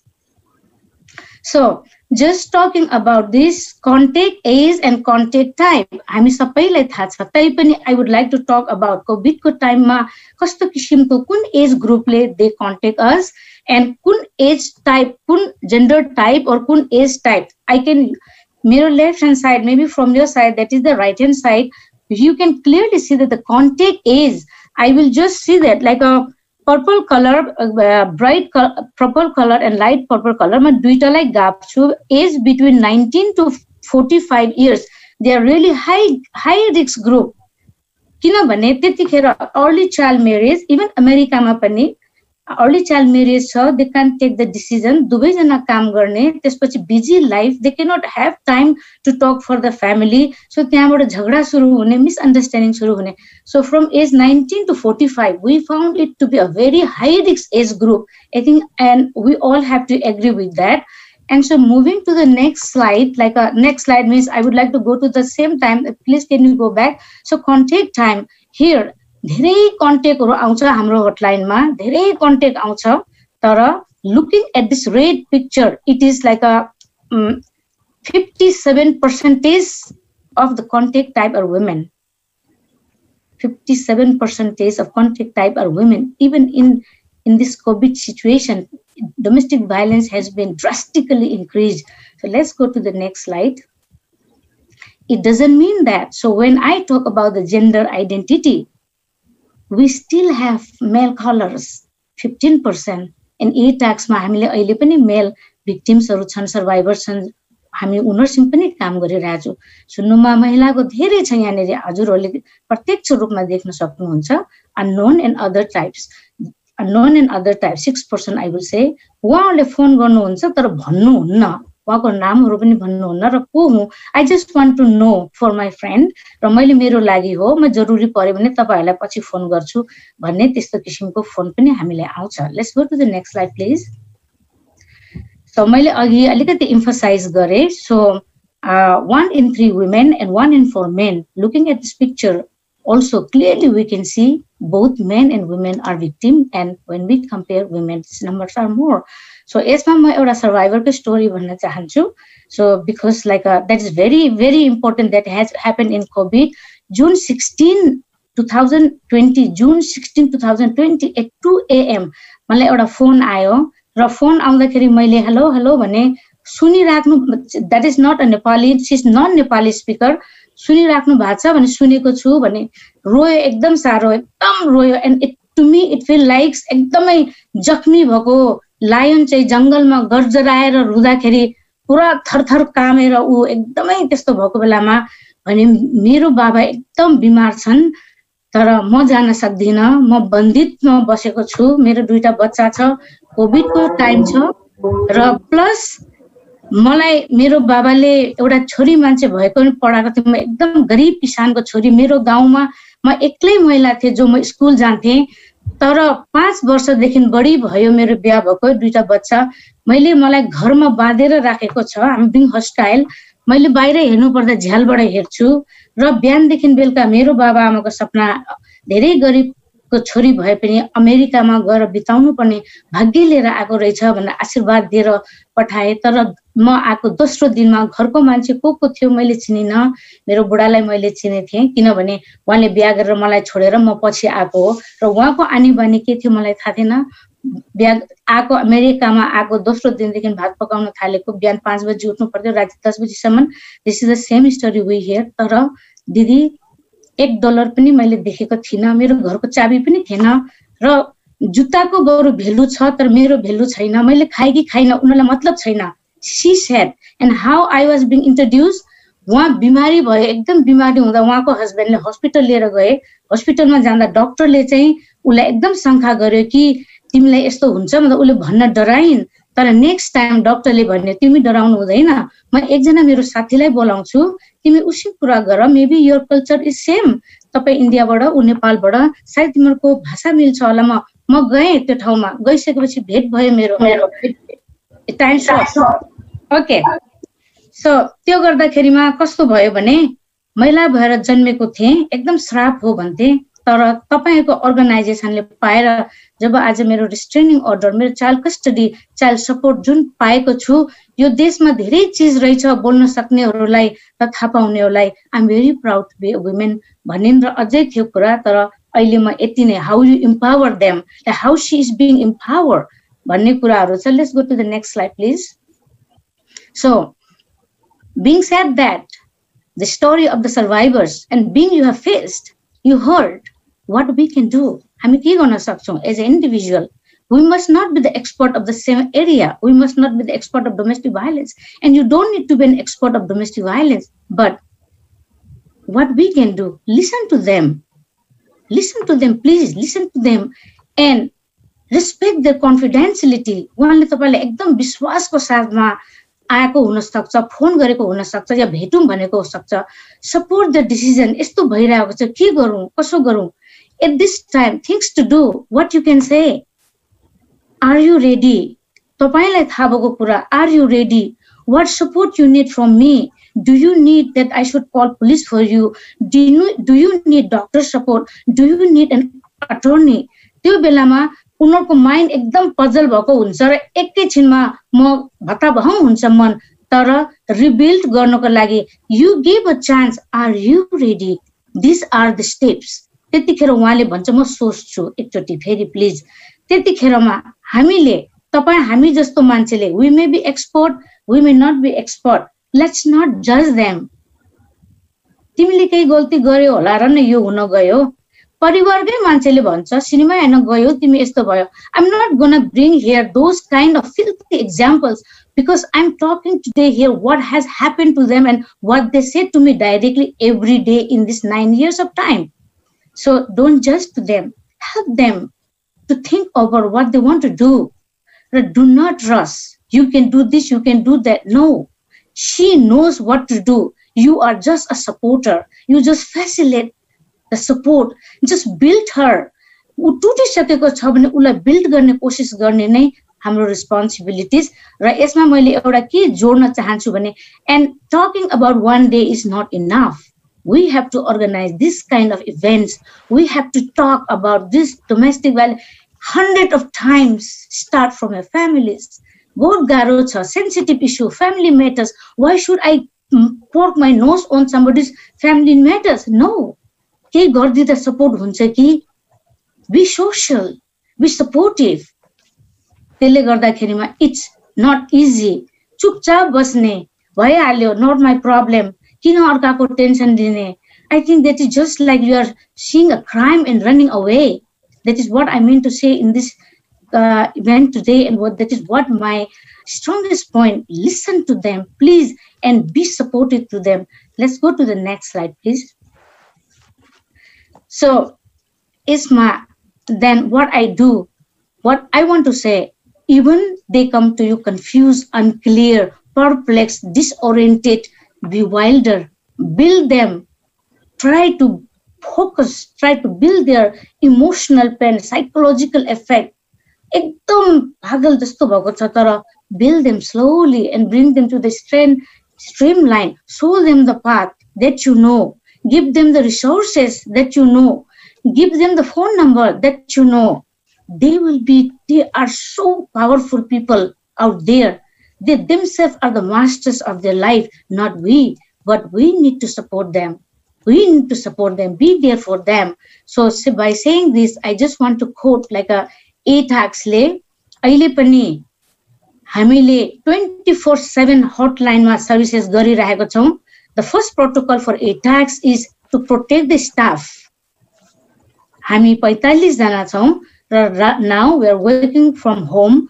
तर एजेन्सीले पूरा सपोर्ट दिएको छ, पूरा डिभाइसेस दिएको छ, के गर्नु पर्यो र by telling you that Zoom मा कोर्ट गयौं, Zoom मा कोर्टमा जाँदाखेरि रेस्ट्रेनिङ अर्डरहरुलाई पनि Zoom मा भयो यसपाली जुन महिनामा. जुलाईबाट अलि एक दुईवटा कोर्टहरु खोलेको छ. त्यसले गर्दा protection of your staff so that you are healthy to help your clients 24/7. यो कुरा र त्यसमा legal advocacy, यसमा चाहिँ होमलेस हुने, होपलेस हुने त धेरै कुराहरु छन्. अहिले मेरो अरु साथीहरुले पनि बोल्नुहुन्छ र I would like to move to the next slide, please. Yes.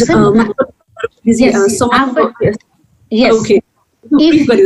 Just the quotation. If you observe, if any of you observe your friends, neighbor, or your family member has mentioned experiencing domestic violence, what you do? Just start a conversation and build trustworthiness. Please do not blame them. Please do not make them guilty. That is your fault. Please tell them you are not alone. We are with you. There are people out there who can help you. Do you need any help? And if this is an emergency, dire in need, refer them to 911 or to the domestic violence experts. And please do not stop to give them emotional support continuously. एक time फोनमा पुर्यो bye bye हैन, तपाईले फलो गर्नुस् कस्तो भइराछ, के भइराछ, कुनै support चाहिएको छ, कुनै तपाईको इम्प्रुभमेन्ट भयो, please be there for them. That is what I want to say. And in a very short, I just tried my best to give the best information. If there is anything you need to know more or you want to put the action from your side, most welcome. And thank you, Deepika. Thank you. That was very, very rush. And I believe that was the information I wanted to give. Yeah, it was definitely, it was very, very informative and very practical information. Thank you so much, Rukmini ji. समय एकदमै छोटो छ. अब भने म विधाता पौडेल ज्यूलाई घरेलु हिंसाबाट बच्नका लागि कानुनी उपायहरू के छन् त भन्ने विषयमा केही इन्फर्मेसन शेयर गर्नुहुनको लागि अनुरोध गर्दछु. नमस्ते सबैजनालाई, मेरो नाम विधाता. रुक्मिनी जीलाई धेरै धेरै धन्यवाद है, धेरै कुरा ल्याइदिनु भयो डोमेस्टिक भाइलेन्सको सम्बन्धमा. हामीसँग समय एकदमै छोटो छ, त्यसकारणले गर्दा मैले चाहिँ कानुनी इन्फर्मेसनहरू यहाँ दिनुपर्ने छ, त्यसकारणले गर्दाखेरि मैले संक्षिप्तमा भन्ने प्रयास गर्दछु र समेट्ने कोसिस गर्छु. यो रुक्मिनी दिदीको कुरालाई नै मैले सपोर्ट गर्दै के भन्छु भन्दाखेरि जब कुनै व्यक्ति डोमेस्टिक भाइलेन्समा पर्छ, सामाजिक रूपमा, मानसिक रूपमा, आर्थिक रूपमा टुटेको हुन्छ त्यसलाई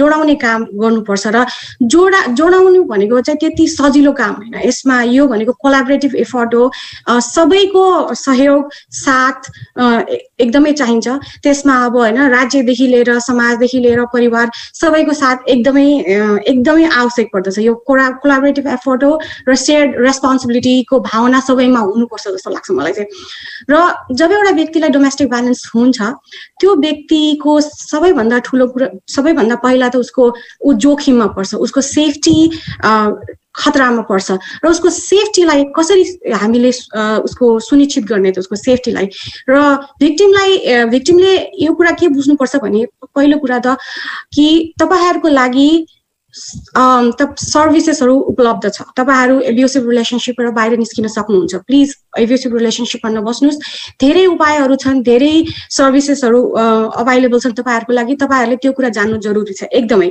र त्यसकारणले गर्दा तपाईहरुले सेफ्टीको म्याटरलाई एकदमै ध्यान दिनुपर्छ सबैभन्दा पहिला त र सेफ्टीको म्याटरलाई ध्यानमा राख्दै तपाईहरुले यदि तपाईहरुलाई डोमेस्टिक भाइलेन्स भएको छ र तपाईहरु असुरक्षित वातावरणमा हुनुहुन्छ भने प्लिज पहिला सुरुमा डायल 911 है त त्यो एकदमै इम्पोर्टेन्ट कुरा हो 911 कल गर्नुस् 911 कल गरिसकेपछि तपाईहरुलाई तपाईहरुको घरमा पुलिस आउनुहुन्छ पुलिस आइसकेपछि तपाईहरुको घरको अवस्था निरीक्षण हुन्छ त्यसपछि तपाईलाई एब्युज भएको छ कि छैन कि फिजिकल एब्युज मेन्टल एब्युज भएको छ कि छैन उहाँहरुले निरीक्षण गर्नुहुन्छ र यदि जसले तपाईलाई एब्युज गरिरहेको छ त्यो व्यक्तिलाई पक्राउ गर्नुपर्ने अवस्था रहन्छ भने पक्राउ गरेर लान्छ पनि है तपाईले जान्नुपर्ने कुरा पहिलो काम तपाईले यदि त्यस्तो अवस्थामा हुनुहुन्छ भने प्लिज 911 डायल गर्नु होला यदि 911 डायल गर्ने अवस्था छैन भने तपाईहरु आफ्नो नजिकको पुलिस स्टेशनमा गएर त्यहाँ डोमेस्टिक भाइलेन्स अफिसरलाई भेट्न सक्नुहुन्छ र कम्प्लेन गर्न सक्नुहुन्छ कि तपाईको अवस्थाको बारेमा के गर्न सकिन्छ त हैन डोमेस्टिक भाइलेन्स अफिसरलाई भेटिसकेपछि उहाँहरुले तपाईले त्यहाँबाट गाइड गर्नुहुन्छ कहाँ जाने के गर्ने तपाईको सुरक्षा कसरी सुनिश्चित गर्ने हैन त्यहाँबाट गाइड गर्न सक्नु डोमेस्टिक भाइलेन्स अफिसरले गाइड गर्छ यदि रिफरल गर्न पर्ने अवस्था छ भने विभिन्न एजेन्सीजहरु जहाँबाट तपाईहरुले सहयोग लिन सक्नुहुन्छ त्यहाँ रिफर गर्छ त्यसकारणले गर्दा प्लिज ध्यानमा राख्नु होला तपाईहरुले आफ्नो नजिकको पुलिस स्टेशनमा गएर डोमेस्टिक भाइलेन्स अफिसरलाई भेट्न सक्नुहुन्छ है त्यस्तै गरेर तपाईहरुले अर्को उपाय यहाँ के पनि रहन्छ भने तपाईको सेफ्टीको इस्यु रहेको छ भने जोखिममा हुनुहुन्छ र तपाईहरु आफ्नो एब्युजरसँग बस्नको लागि सुरक्षित महसुस गर्नु भएको छैन र आफ्नो लाइफबाट त्यो एब्युजरलाई बाहिर निकाल्न चाहनु भइरहेको छ भने तपाईहरु फ्यामिली कोर्टमा गएर रिस्ट्रेनिङ अर्डर अफ प्रोटेक्सन पनि भनिन्छ र नेपालीमा त्यसलाई सुरक्षा आदेश भन्छ त्यो सुरक्षा आदेश तपाईहरुले फ्यामिली कोर्टमा गएर दायर गर्न सक्नुहुन्छ र फ्यामिली कोर्टमा गइसकेपछि तपाईहरुले त्यहाँ तपाईहरुलाई हेल्प गर्ने व्यक्तिहरु त्यहाँ अलरेडी हुनुहुन्छ र तपाईहरुले जब गएर फ्यामिली कोर्टमा गएर हेल्प माग्नुहुन्छ तपाईहरुलाई हेल्प पनि दिन्छ र अहिले कोभिडको टाइममा सबैले रिमोटली काम गरिरहेको छ त्यसकारणले कतिपय सुविधाहरु त अनलाइन अथवा फोनको थ्रुबाट पनि तपाईहरुले पाउन सक्नुहुन्छ फ्यामिली कोर्टमा फोन गरेर यदि तपाईलाई रिस्ट्रेनिङ अर्डर अथवा अर्डर प्रोटेक्सन चाहिएको छ भने त्यो पनि गर्न सक्नुहुन्छ र अर्डर अफ प्रोटेक्सन भनेको तपाईहरुको सेफ्टीको लागि दिने कुरा हो जब अर्डर अफ प्रोटेक्सन फ्यामिली कोर्टबाट जारी हुन्छ त्यसपछि त्यसको जानकारी एब्युजरलाई दिन्छ र त्यो एब्युजर तपाईहरुसँग भिक्टिमसँग बसिरहेको एउटै घरमा बसिरहेको अवस्था छ भने त्यो अर्डर अफ प्रोटेक्सन जारी भइसकेको जानकारी पाइसकेपछि चाहिँ भिक्टिम त्यहाँ त्यो घरबाट बाहिर निस्किनुपर्छ त्यो निस्किनै पर्छ त्यो लिगली म्यान्डेटेड हो यो नसम्झिनु कि तपाईहरुले त्यो एउटा कागज मात्रै हो भन्ने नसोच्नु होला त्यो कानुनी दस्तावेज हो त्यो जब त्यो दस्तावेज जारी हुन्छ अब्युजर तपाईसँग बस्नै पाउँदैन यदि उले अब भनौं न उले त्यो मानेन भने उ अरेस्ट हुन्छ उलाई अरेस्ट गरेर लगिन्छ त्यसपछि त्यो डिफरेन्ट प्रोसेसमा जान्छ त्यो स्टेट केस भन्छ त्यो क्राइम भन्छ हैन त्यसकारणले गर्दा त्यो एउटा तपाईहरुको लागि यो एउटा राम्रो जानकारी हुन सक्छ कि तपाईहरुले रिस्ट्रेनिङ अर्डर लिन सक्नुहुन्छ फ्यामिली कोर्टमा गएर र देविकाजीले अघि नै परिचयको क्रममा पनि भनिसक्नु भयो कि दीपिकाजी र म न्युयोर्क सिटी फ्यामिली जस्टिससँग आबद्ध भएर काम गरिरहेका छौँ र हाम्रो पहलमा धेरै दिदीबहिनीहरूले जो डोमेस्टिक भाइलेन्सको भिक्टिम हुनुहुन्छ उहाँहरूलाई हामीले फ्यामिली कोर्टसँग कोअर्डिनेट गरेर सुरक्षा आदेश दिलाइदिने काम पनि गरिरहेका छौँ। त्यसकारणले जसलाई यो भनौँ न यो आवश्यकता छ यो तपाईँहरू हामीसँग कनेक्ट पनि हुन सक्नुहुन्छ। हाम्रो थ्रुबाट पनि हामीले विभिन्न डोमेस्टिक भाइलेन्ससँग सम्बन्धित रिसोर्सेसहरू रिफरल्सहरू होइन त्यो हामीले गराउन सकिन्छ।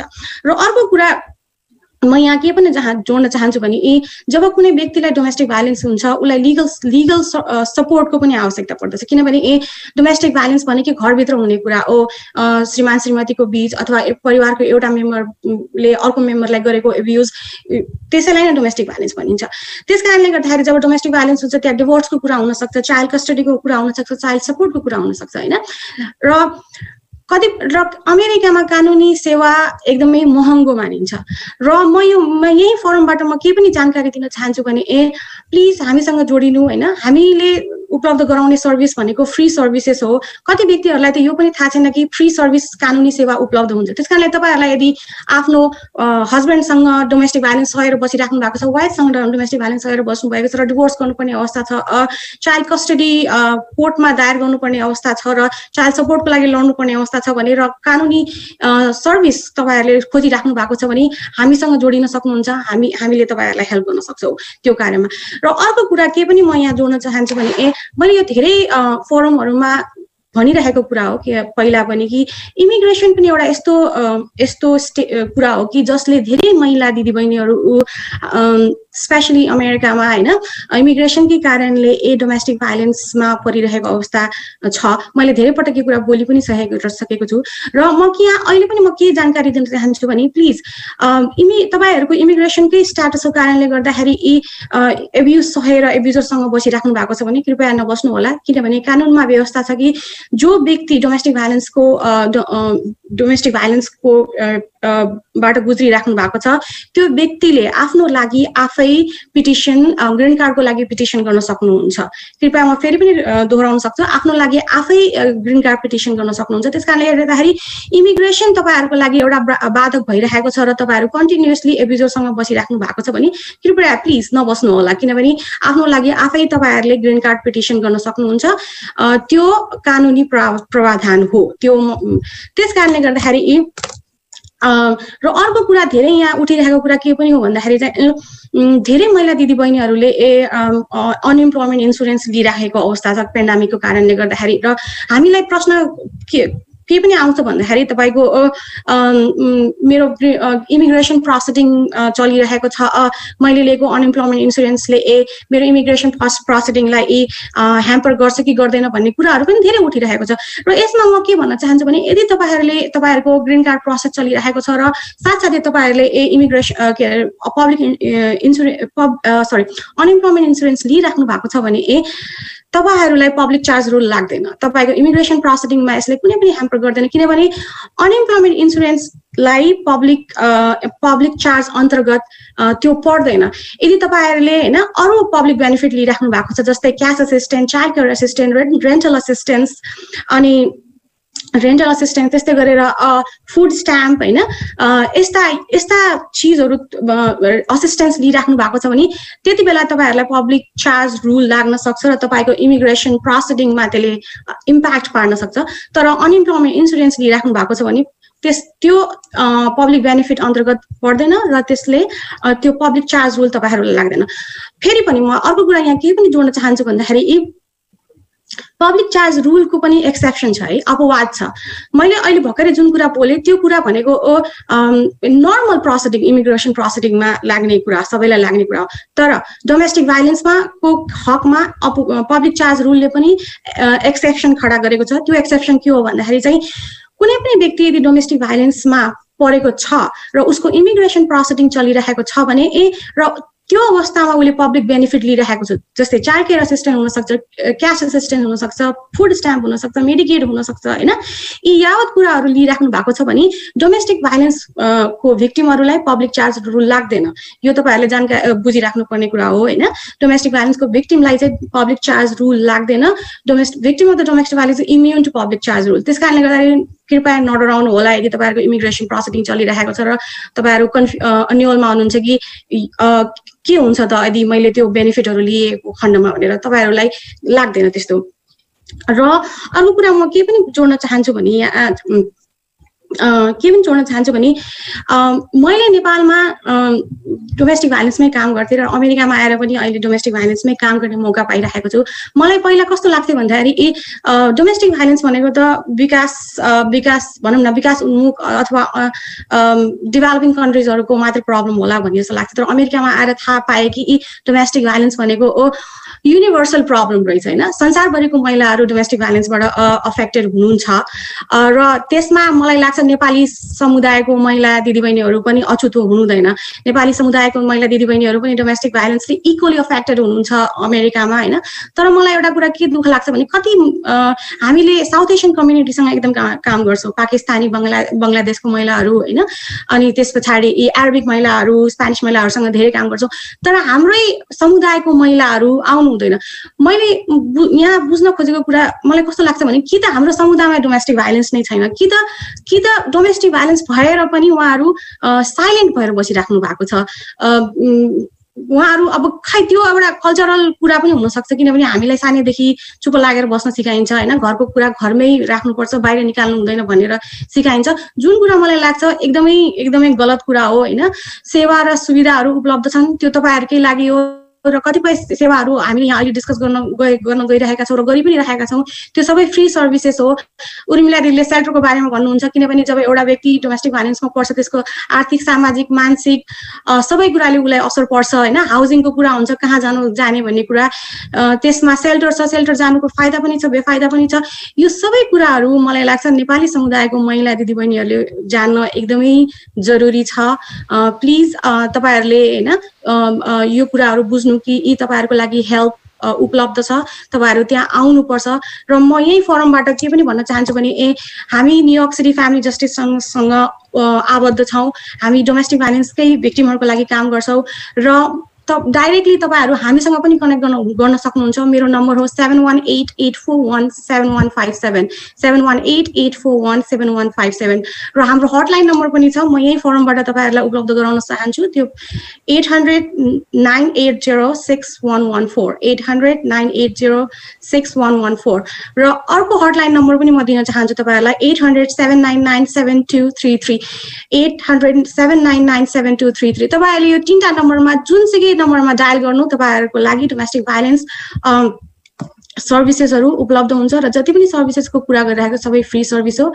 र कृपया तपाईहरु डोमेस्टिक भाइलेन्समा को रिलेसनमा बसिराख्नु भएको छ, एब्युसिभ रिलेसनशिपमा बसिराख्नु भएको छ भने कृपया नबस्नु होला, बाहिर आउनुस्।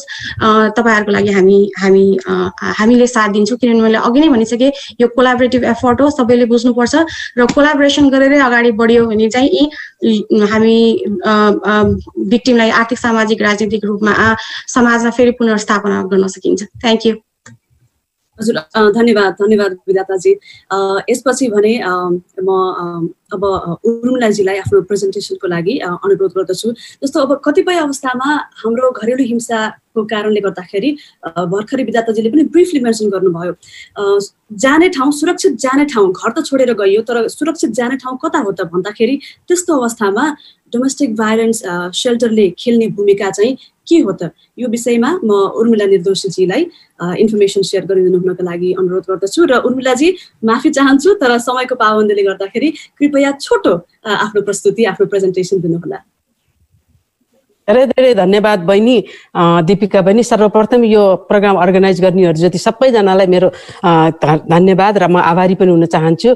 हजुरहरूले मलाई यसरी यहाँ बोलाउनु भयो र यसरी बोल्ने मौका दिनुभयो। म छोटकरीमै भन्छु, सबैभन्दा ठुलो कुरो त यो डोमेस्टिक भाइलेन्स धेरै अनकम्फर्टेबल कुरा हो।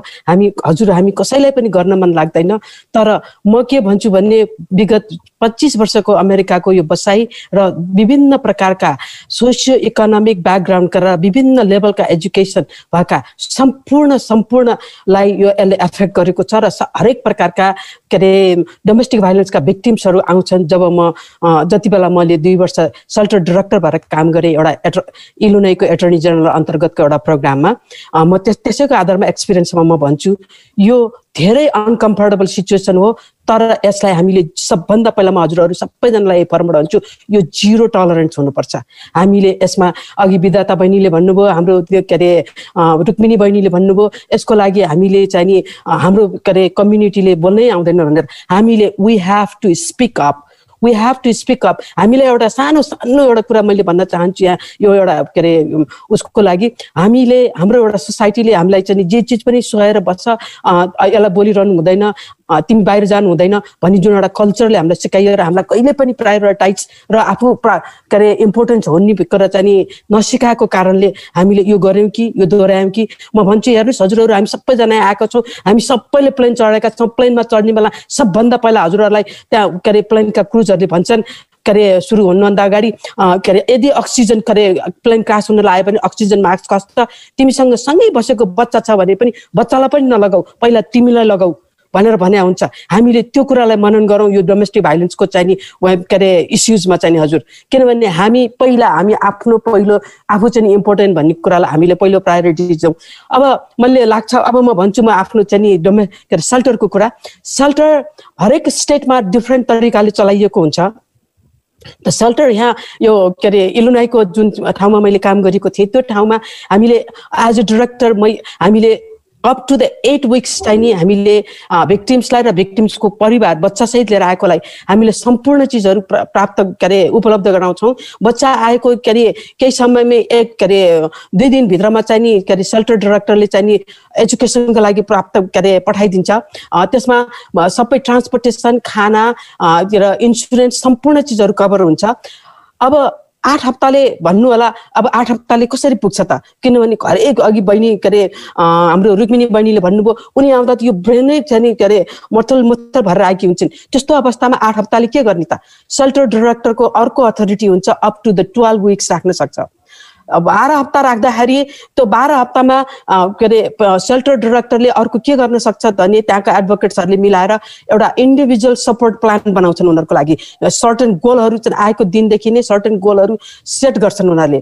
पहिला आफूले रेगुलर काउन्सिलिङ गर्ने, त्यहाँभित्र रेगुलर काउन्सिलिङ गर्ने, हाउस के अरे मिटिङ गर्ने, अनि त्यसपछि गएर के अरे त्यो सकिसकेपछि के अरे इन्डिभिजुअल महिलाको के कुरामा चाहिँ स्ट्रेन्थ छ त, त्यो स्ट्रेन्थको आधारमा इन्डिभिजुअल एउटा सपोर्ट प्लान बनाइन्छ र त्यो गोल बनाइन्छ। त्यही गोल अनुसार काउन्सिलरले, सेल्टर डिरेक्टरले र अनि अरू हाउसिङ प्लानिङहरू सम्पूर्ण चिजहरू हुँदै जान्छन्। त्यसै गर्दै गर्दै अनि उनीहरूको चाहिँ मेन्टल हेल्थ काउन्सिलिङ पनि त्यसैमा गरिन्छ। त्यही अनुसारले त्यसपछि गएर 12 हप्तासम्ममा त्यो महिलालाई आइडिया चाहिँ नि महिलालाई अलिकति केही इन्डिपेन्डेन्ट बनाउने हो र कन्फिडेन्स के अरे बिल्ड गर्ने हो र अब चाहिँ म सक्छु भनेर चाहिँ फेरि कम्युनिटीमा जान रेडी छन् भने रेडी पठाउने हो। यदि त्यो छैन भनेदेखि हरेक सेल्टरहरूले चाहिँ आफूले आफ्नो एरियामा अर्को प्रोग्राम हुन्छ।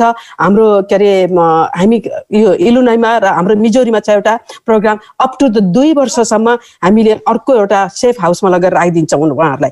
त्यो सेफ हाउसमा राख्दाखेरि पनि एकदमै मिनिमम के अरे रेन्ट तिर्नुपर्छ, धेरै तिर्नु पर्दैन र त्यसमा के अरे हरेक प्रकारको स्टाफहरू हुन्छन्, counselling, mental health counselling, social counselling र अनि त्यसपछि सोसल कनेक्सनको चाहिँ अर्को व्यवस्थाहरू हुन्छ त्यसमा, जसमा अब जबको लागि रेज्युमे लेख्नुपर्छ कि इन्टरभ्यू सिकाउने हो कि सक्सेस फर ड्रेस भनेर जबको इन्टरभ्यू लिनको लागि चाहिँ कस्तो प्रकारको ड्रेस लगाउने हो र के अरे इन्टरभ्यू कसरी प्र्याक्टिस गर्ने हो, त्यस्ता कुराहरू हामी सबै सिकाउँदै जान्छौँ। र कसैलाई पढ्न मन लागेको छ भने 2 वर्षमा के अरे स्कुल पठाइदिन्छौँ। अब कुन लेभलको स्कुल जान्नु भयो के अरे एजुकेसन चाहिँ लिनको लागि उनी तयारी भएकी छन् उनी, अथवा अब के अरे हामी लोग्ने मान्छेहरूलाई पनि हाम्रो रेवन भन्ने स्टाफ छ, त्यो ठाउँमा हामी पठाउँछौँ के अरे लोग्नेमा पुरुष भिक्टिम्सहरूलाई पनि। त्यसरी पठाएर अब 2 वर्षसम्ममा पनि उनीहरूलाई अझै समस्या परिरहेछ भनेदेखि अब हाम्रो अलि लङ टर्मको हाउसिङहरू हुन्छ, सेक्सन 8 हाउसिङ भन्ने जुन फेडरली फन्डेड प्रोग्राम हो। त्यो फेडरली फन्डेड प्रोग्रामहरूको अरू के एक्टिभिटिज हुन्छ नि, जस्तो एउटा इन्सुरेन्स हुन्छ। यदि लो लेभलको भने मेडिकेयर भन्ने फेडरली फन्डेड मात्रै प्रोग्राम हो। यो युनाइटेड स्टेटको हरेक सानो उसमा पनि हुन्छ। त्यसमा लगेर हामीले कनेक्ट गराइदिन्छौँ, जो उनी इन्सुरेन्सको लागि कहिले पनि त्यति बेलासम्म चिन्तै गर्नु पर्दैन लो इन्कम भएको कारणले। त्यसमाथि यदि बच्चा छ भने बच्चाको अटोमेटिकली बच्चाले त्यो इन्सुरेन्स मेडिकेयर पाउँछ। अनि त्यसपछि गएर स्कुलको लागि चाहिँ नि फी तिर्नु परेन र स्कुलमा फ्री चाहिँ नि सबै चाहिँ नि लन्चहरू सबै तयारी नै दिएको हुन्छ। त्यति गर्दै अब हामी इन्कम जेनेरेटिङको अरू ट्रेनिङहरू दिन्छौँ। त्यो ट्रेनिङहरूमा उनलाई चाहिँ नि फलोअप गरेर डोमेस्टिक भाइलेन्सका डाइरेक्टरहरू र एडभोकेटहरूले कन्टिन्यू बोलाउँछन्, ट्रेनिङ गर्नुहोस् भन्छन्। अब उनको कुन लेभलको चाहिँ नि क्षमता छ, कसरी आउँछन्, ट्रान्सपोर्टेसनको व्यवस्था गर्ने, त्यो सबै गर्छौँ। अनि हाउसिङ कमिटीमा गएर सेक्सन 8 को हाउसिङहरू कतिपय ठाउँहरूमा एप्लिकेसन बन्द छ। यो चाहिँ नि कति भने निश्चित कोटाहरू मात्रै हुन्छ तर दिइँदैन। तर डोमेस्टिक भाइलेन्सका भिक्टिम्सहरूलाई यो प्रायोरिटाइजमा पर्छ। यो हामी प्रायोरिटाइजमा गर्छौँ। भिक्टिम्स आएको 2 दिन 3 दिनमै अघि विधाता बहिनीले भन्नुभयो हामीले चाहिँ नि उनीको सबै सिचुएसन हेरेर अर्डर अफ प्रोटेक्सन हामी पनि त्यो हरेक डोमेस्टिक भाइलेन्सको सेल्टरहरूले चाहिँ पनि गर्छन्। त्यसको त्यो अर्डर अफ प्रोटेक्सन हजुरले एउटा पिस पेपर हुने बित्तिकै 100 फिट मात्रै हजुरको अगाडि एब्युजर आयो भने हजुरको एउटा फोन कलले त्यो victims चाहिँ arrested हुन्छ. All you have to take a copy of that victims को त्यो पेपर हजुरसँग हजुरलाई यति निर्भीक नभएर समाजमा सोसाइटीमा कसरी हिँड्ने के गर्दाखेरि हजुरलाई उपयुक्त हुन्छ. हरेक इन्डिभिजुअलको यो victimsको चाहिँ नि नीड अनुसार फरक पर्छ. डोमेस्टिक भाइलेन्स सेल्टरहरूले कसरी चाहिँ सेवा प्राप्त गर्ने भनेर सबभन्दा पहिला मैले हाउसिङ सिक्योर भने, फुडको लागि सिक्योर भने, एजुकेसनको लागि सिक्योर भने, अनि लङ टर्मको लागि चाहिँ अर्को 2 देखि लिएर मिनिमम 12 हप्तासम्म त त्यही सेल्टरमै बस्न पाइन्छ यदि कम्फर्टेबलै भएर बसिरहन्छु भन्नु भने. यदि भएन भनेदेखि अर्को चाहिँ नि 2 वर्ष अर्को ठाउँमा लगेर राखिन्छ र त्यहाँ पनि समस्याहरू आइरह्यो भने त्यहाँबाट एकले अर्को स्टेटमा अब आफ्नो रिलेटिभ्सहरू छन् भने मैले भने अघि नै पनि भने इन्डिभिजुअलको चाहिँ सपोर्ट प्लान अनुसार हुन्छ. यदि रिलेटिभ्सहरू छ, मेरो आमा चाहिँ म न्युयोर्कमा छु, मेरो आमा चाहिँ फ्लोरिडामा हुनुहुन्छ भने आमाको नजिकमा बस्छु भने हामी त्यहाँ लेभलको चाहिँ सेल्टरसँग कनेक्ट गरेर त्यहाँको चाहिँ हाउसिङ कमिटीमा मिलाएर पठाइदिन्छौँ सेफ हाउसहरूमा. यो अहिले पनि म भन्छु स्पिक अप. हाम्रो सोसाइटीले यो धेरै कुराहरू हामीले आफूलाई राखेका छौँ. मैले भन्दा लाज हुन्छ, मलाई केही हुन्छ कि, मलाई अरूले हुन्छ कि भनेर हामी एउटा सोचाइ एउटा कन्सेप्ट चाहिँ छ. यसलाई हामीले फालिदिउँ, यसलाई आजैदेखिबाट फाल्देऊ, अहिले पनि नै फाल्देऊ. हजुर यो पेन्डेमिक्समा मैले अहिले भर्खरै यो ड्युरिङ द पेन्डेमिक्समा मैले यो कतिवटा कल आयो भन्ने कुरा मलाई भन्नु पर्दाखेरि पनि मलाई अलिक स्याड फिल हुन्छ. र यहाँ अमेरिकामा र त्यसैको साथै नेपालमा पनि मैले एउटा जोइन गरेर एउटा प्रोग्राम गरेको थिएँ. ओभर 100,000ले हेरेको थिएँ यो प्रोग्राम.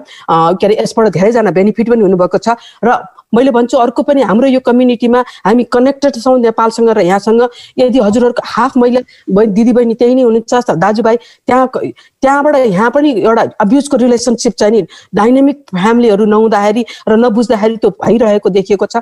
र नेपालमा पनि महिला पुनर्स्थापना केन्द्र भन्ने संस्था छ जसले विगतको 25 झन्डै 30 वर्षदेखि नै काम गरिरहेको छ. यो निःशुल्क सेवा हो. त्यहाँ पनि हजुरहरूलाई हामीले कनेक्ट गराइदिन सक्छौँ. यदि यो तेरो हाम्रो सम्पत्ति छ, तेरो त्यहाँ छ, तेरो के छ भनेर दुनियाँभरको चाहिँ कनेक्सन यदि भएर त्यहाँ पनि एब्युज भइरहेछ भने त्यो नेपालको लागि पनि हजुरहरूको लागि म यो फोरमबाट भन्न चाहन्छु. अनि अर्को कुरा मैले भने हरेक ठाउँमा हरेक सेल्टरहरूले पनि प्रोबोनो लयरदेखि लिएर यो फ्री लयरहरू धेरै ठाउँमा हुन्छ र सेल्टरसँग कनेक्टेड भएको फ्री लयरहरू थुप्रै हुन्छन् र उनीहरूले 1 पैसा पनि हजुरको चार्ज लाग्दैन. विदाउट फ्री चार्ज हजुरहरूलाई चाहिँ यो सुविधा उपलब्ध गराइन्छ. मैले अर्को के गरेँ भने चाहिँ हजुरहरूलाई यस्तो धेरै हुँदाखेरि चाहिँ नि यो अप्रेस्ड भएर भित्र राखेर नबस्नुहोस् प्लिज. यो 0 टलरेन्स हुन्छ. हजुर हामी सबैजनाको यो टिम वर्क हो. 0 टलरेन्स हुनुपर्छ. एउटै वर्ड भन्छु मैले 22522 एउटा चेक्स पठाउनु भयो, हजुरले बोल्न सक्ने स्थिति आएन त्यहाँ समयमा. त्यो बेलामा हजुरले एकदमै अब्युज गरेको फिल गर्नुभयो तर हजुरसित चाहिँ उपाय छैन भने हजुरसित यदि सेल फोन भन्छ फोन मात्रै छ भने पनि त्यो फोनबाट यदि टेक्स्ट मात्रै गर्नुहोस् 22522 अथवा लभ इज त्यति मात्रै वर्ड राख्नुहोस्. तपाईँ हजुरले त्यति गरेर एउटा लाइन लेख्नुहोस् आई निड हेल्प. हजुरलाई लयरले कन्ट्याक्ट गर्छ, डोमेस्टिक भाइलेन्सका एडभोकेटले कन्ट्याक्ट गर्छ. त्यसमाथि प्लस हाम्रा एसियन के अरे डोमेस्टिक भाइलेन्सका सेल्टरहरू र अर्गनाइजेसनहरू थुप्रै छन् हाम्रो रुक्मिनी बहिनी लगायतका अपना घर साथी सखी धेरै प्रकारका छन् यो अमेरिकाका साना भन्दा भागबाट नै पाइन्छ तपाईको प्रेजेन्टेसन अलिकति छिटो सकाउनु होला माफ गर्नु ल हजुर मैले सरी मैले यति भन्दै मैले हजुरहरूलाई मैले के भन्न चाहे भनेदेखि सेल्टर पनि एउटा उ हो मैले 2 वर्षको मेरो पिरियडमा मैले त्यहाँ काम गर्दाखेरि मैले नेपाली आएको र देखेको छैन नेपाली कसैले पनि कल पनि गर्नुभएको थिएन आउनु भएको पनि थिएन हेर्नुस् म भन्छु त्यो सेल्टरमा कस्ता मान्छे आउँछन् भनेर र अनि सिस्टमको कति ग्याप छ पनि म भन्छु सेल्टरमा एउटा के अरे म सानो एउटा के अरे स्टोरी भन्छु यो अलिकति सान्दर्भिक छ आमा आउनु एउटा आमा आउँछिन् तर 18 के अरे सेल्टरमा तर 17 वर्षको छोरी लिएर आउँछिन् तर त्यो छोरी र आमा दुईजना आउँछन् तर आमा र छोरीलाई डाइरेक्टरले छुट्टै भेट्नु पर्दाखेरि आमा नै एब्युजर भनेर पत्ता लाग्छ आमालाई छोरीलाई स्कुल पठाइन्छ तर छोरी अर्को दिनदेखि त्यहाँबाट डिसेपियर हुन्छ किनभने आमा त्यहाँबाट के अरे सेल्टरको 6 हप्ताको समय निकालेर निस्किन्छन् उनको चाहिँ नि के अरे के भन्छ के अरे बेनिफिट चेक लिन्छन् र आफ्नो घरमा बोयफ्रेन्ड बोलाएर त्यो छोरीलाई जबरजस्ती आफ्नो बोयफ्रेन्डसँग सुत भन्छन् र 17 वर्ष भएको नाताले उनले छोरीलाई के अरे स्कुलबाट साइन इन गरेर पहिले लिएर जान मिल्छ पाउँछिन् लिएर जान्छन् तर आज सेल्टर डाइरेक्टर एजुकेसन चाहिँ नि म्यान्डेटरी गरे हो त्यो हेर्नु सिस्टम कस्तो ग्याप छ यहाँ पनि यहाँ अमेरिकामा पनि अमेरिकनहरूलाई हुने होइन यत्रो पढे लेखेको एजुकेटेड समाजमा अब अर्को म सिस्टम ग्यापको कुरा भन्छु एउटा के अरे अब्युजर बहिनी आउँछिन् आधा रातमा के अरे 12 बजे के अरे सेल्टरले के अरे हटलाइन खोल्छ हामी बोलाउँछौँ राख्छौँ कुरा गर्छौँ एज अ डाइरेक्टर म मिडल अफ द नाइट 2 बजे राति भेट्न जान्छु भेट्न गएर कुरा गर्छु गर्दै जाँदा उनले राति सुत्न सक्दिन म त्यो दिन म पनि त्यही सेल्टरमा बस्छु के अरे हाम्रो त्यहाँ बस्ने व्यवस्था नि हुन्छ सानो बस्छु कुरा गरेर आउँदाखेरि भोलिपल्ट उनलाई कयौं दिन उनी सुत्न सक्दिनन् तर बुझ्नु पर्दाखेरि के छ त भन्दाखेरि उनको अब्युजरको त भने हाम्रो ल एन्फोर्स के अरे भिक्टिम्स हाम्रो पुलिस दाजु नै हुनुहुन्छ ल हेर्नुस् यो सिस्टम कति ग्याप छ यहाँ यो अमेरिका यो हजुरहरूले यो भित्र घुमेर गइराख्नु भएको छैन तर यहाँ पनि यस्तो छ तर हामी त्यो लेभलको टु द एक्सटेन्टमा अझै पुगेका छैनौँ नेपाली कम्युनिटी हामीले हाम्रो कम्युनिटीलाई हेल्थी डेभलप गर्नको लागि हामीले मद्दत खोज्नुपर्छ मद्दत हजुरहरू कोही पनि एक्लै हुनुहुन्न मद्दत इज अभाइलेबल हजुरहरूलाई यति भन्दै म हजुरहरूलाई भन्छु म पर्सनली मेरो आफ्नो बहिनीले 1 मिनेट छैन मलाई हजुरहरूले मैले यो के अरे जेन्डर डिस्क्रिमिनेसन के अरे त्यो डोमेस्टिक भाइलेन्स भनेको सामाजिक भाइरस भनेर लिएको छु मैले यसको निर्मूल हुनुपर्छ म यसको लागि जे पनि गर्न तयार छु म हजुरहरूलाई मद्दत गर्न पुरुष दाजुलाई र महिला दाजु दिदी बहिनी सबैलाई म यति भन्दै म हजुरहरूलाई मेरो आफ्नो पर्सनल फोन नम्बर पनि म दिन चाहन्छु यदि हजुरहरूले के अरे युजमा आउँछ र के अरे मद्दत लिन चाहनुहुन्छ भने मेरो नम्बर हो 573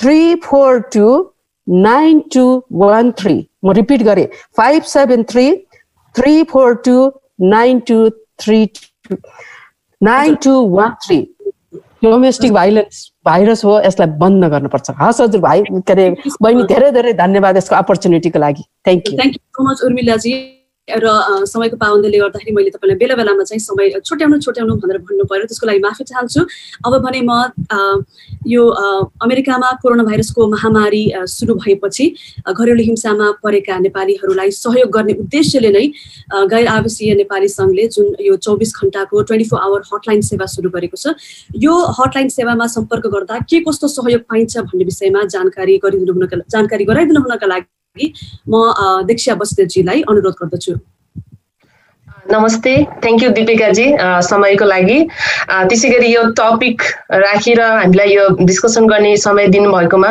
नेप्ली चाहिँ अमेरिकन च्याम्बर्स अफ कमर्स र NWGN लाई विशेष आभार व्यक्त गर्दछु खासै भन्नुपर्दा डोमेस्टिक भाइलेन्स हुन त हामी आज 21st सेन्चुरीमा त्यो पनि ड्रिम अफ द कन्ट्री अमेरिकामा रहेर हामी यो विषयमा यति धेरै गहन अध्ययन अथवा गहन डिस्कसन गर्न र गइरहेका छौँ यो करेन्ट सिचुएसनले ल्याएको अवस्थामा नै आधारित भएर हो गत महिना मात्र हामी सती प्रथाबाट मुक्त भएको 100 इयर्स हामीले मनायौँ तर यो रहँदै गर्दाखेरि हामी फेरि त्यति नै भाइलेन्सहरूको केसहरूमा आबद्ध छौँ त्यति नै हाम्रा दिदी बहिनीहरू भिक्टिम हुनुहुन्छ सर्वप्रथम त म के भन्न चाहन्छु भने टु दि पोइन्ट जाँदाखेरि NRNNCs अफ USA जो चाहिँ नेपाल सरकारसँग डाइरेक्ट एफिलिएटेड भएर सम्बन्ध हामी चाहिँ सहकार्यमा काम गरिराख्ने NRN अमेरिका बाट यो हटलाइन सेवा सुरु गरेका छौँ।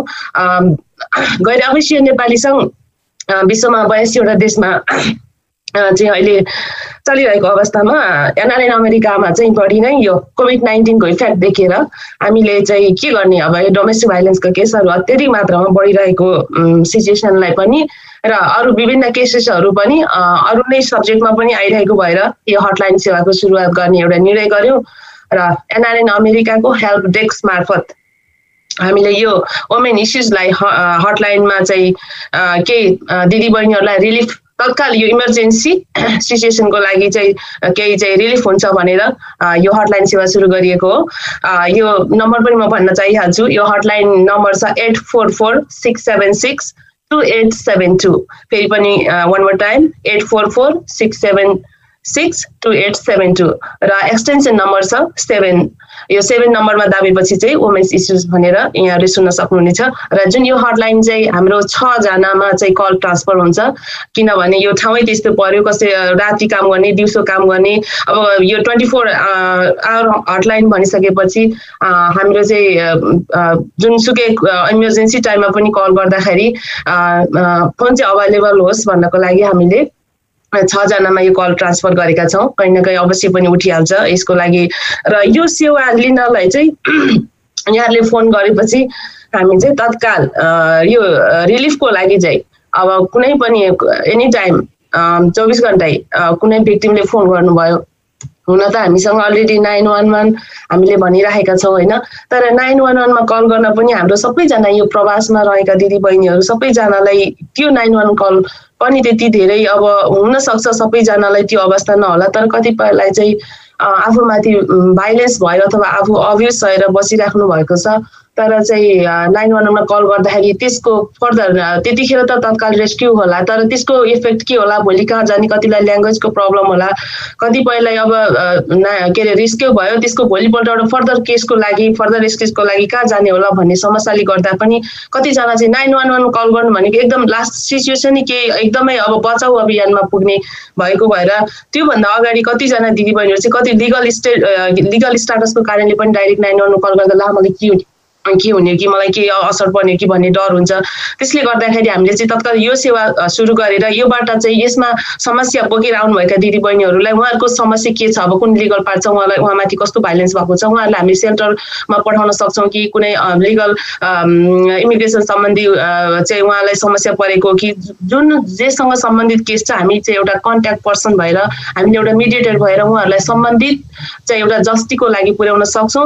र मेन कुरा चाहिँ अब एकदमै त्यतिखेरै आपतकालीन रेस्क्युको लागि हामीले एउटा सर्टेन NRN अमेरिकाबाट हामीले उहाँलाई एउटा राहत प्याकेज भनौँ न एकदम त्यो पनि हामीले गर्न सक्छौँ, जस्तो तत्काल 1 हप्ता 10 दिन 15 दिनको लागि सेल्टरसम्म पुग्ने अवस्थामा पनि बिचमा उहाँलाई चाहिएको चाहिँ एकदम गाह्रो सिचुएसन छ भने हामीले त्यतिखेर पनि उहाँहरूलाई प्रोभाइड गर्न सक्छौँ। यो रह्यो हटलाइन मार्फत हामीले दिदीबहिनीहरूको यो डोमेस्टिक भाइलेन्स प्लस अब यसभित्र धेरै कुराहरू पनि पढ्न सक्छन्। भाइलेन्स भन्ने बित्तिकै एउटा पुरुषबाट श्रीमानबाट श्रीमतीले हुने मात्रै भाइलेन्सको रूपमा नलिउँ, हामीले कुनै पनि आपतकालीन बाटोमा हिँड्दै वा भरे भोलि अहिले म यहाँ बोल्दैछु भरे मानव सपोज एकछिनपछि कुनै पनि भाइलेन्स मान्छेलाई कहाँ कतिखेर के पर्न सक्छ, त्यो आपतकालीन अवस्थामा सम्पूर्ण अमेरिकामा बस्ने दिदीबहिनीहरूलाई यो हटलाइनमा फोन गर्न नहिचकिचाउनुहोस्, नडराउनुहोस्। यो तपाईँ हाम्रै भलाइको हितको लागि NRN अमेरिकाले सुरु गरेको हो। यसमा चाहिँ म के भन्न चाहन्छु भने जस्तो अब यो भाइलेन्स भइसकेपछि एउटा दुईटा कुरा त जस्तो अब अघि हाम्रो रुक्मिणीजी र हाम्रो विद्यादाजीले भनिसक्नुभयो कानुनी बाटो एउटा छ भने, अर्को सेल्टरको लागि पनि हाम्रो उर्मिलाजीले प्रश्न पारिसक्नुभयो।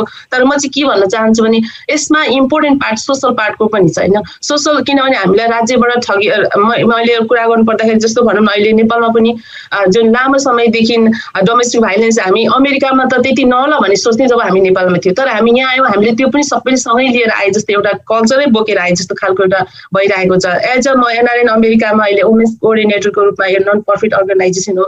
एज अ म यो यो पदमा बसेर काम गरिरहँदाखेरि यति धेरै भाइलेन्स केसहरू विशेष गरी कोभिड-19 को यो लकडाउनको समयमा आयो। त्यसपछि यो वी क्यान इमेजिन कि हामीले यति धेरै केसेसहरू छ, यति हाम्रो दिदीबहिनीहरू चाहिँ अब्युज सहेर बस्नु भएको छ, भाइलेन्स हुनुहुन्छ भन्ने कुरा हामीले सोच्नै सकेका थिएनौँ।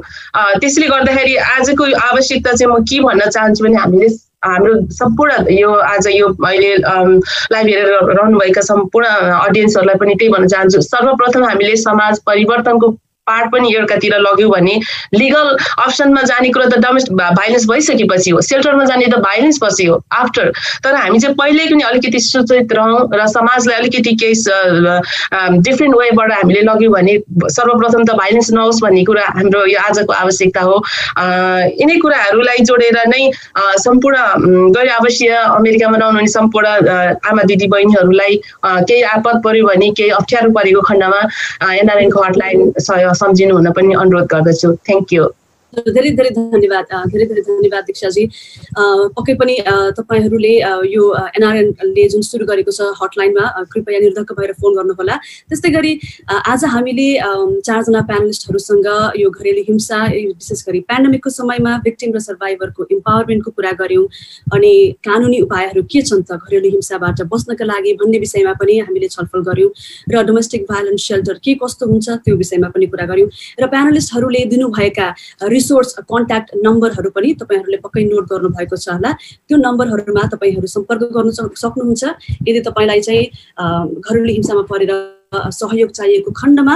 र त्यस्तै गरी तपाईले जुन यो सेसन भर्खरै हामीले अहिले अब लगभग हाम्रो सकिन लागेको छ यो सेसन चाहिँ अरू कोही साथी इष्टमित्रहरूलाई पनि यो हेल्पफुल हुन्छ जस्तो लाग्यो भने कृपया यो सेसनको लिङ्क चाहिँ सेयर गरिदिनु होला। तपाईहरूको प्रश्न भने हामीले लिन सकेनौँ किनभने हामीसँग अबको 30 सेकेन्डमा मैले यो कार्यक्रम यो सेसन ऱ्यापअप गर्नुपर्नेछ, त्यही भएर माफ गर्नुहोला हामीले तपाईँ अडियन्सहरूको प्रश्न लिन सकेनौँ र पक्कै पनि यो रिसोर्स कन्ट्याक्ट इन्फर्मेसनहरूको सदुपयोग गर्नुहोला। यो एकदमै समय सापेक्ष यो हाम्रो प्यानल सेसनमा तपाईहरू जोडिनुभयो, तपाईँको समय दिनुभयो, तपाईँ सम्पूर्ण अडियन्सलाई धेरै धेरै धन्यवाद र विशेष धन्यवाद हाम्रा 4 जना प्यानलिस्टहरू उर्मिलाजी, रुक्मिनीजी, दीक्षाजी अनि विधाताजीलाई। र यसपछिको छुटाउनै नहुने सेसन शेयर द लोडका लागि प्लिज स्टे ट्युन्ड। हजुर हस्त म दीपिका श्रेष्ठ बिदा हुन्छु। नमस्ते। नमस्ते।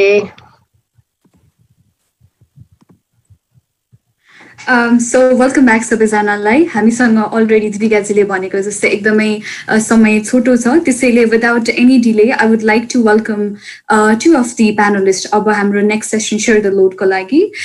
Let's welcome Dr. Pooja Sainju, who is owner of Smiley Bridge Dentistry, Communication and Continuing Medical Education Chair at Texas Nepalese Medical Association, and not to forget, she is mother to a teenager son and happily married for 20 years. पूजाजी welcome. अनि त्यसै गरी हामीसँग since topic share the load भएको भएर हाम्रो पूजाजीलाई यो टपिकको load पनि share गर्नको लागि we have Suman Karki, senior reporting analyst, coordinator of work for Nepal and a father of beautiful daughter. हामीसँग दुवैजना स्पिकर हुनुहुन्छ जस्तो लाग्छ। वेलकम दुवैजनालाई। नमस्ते।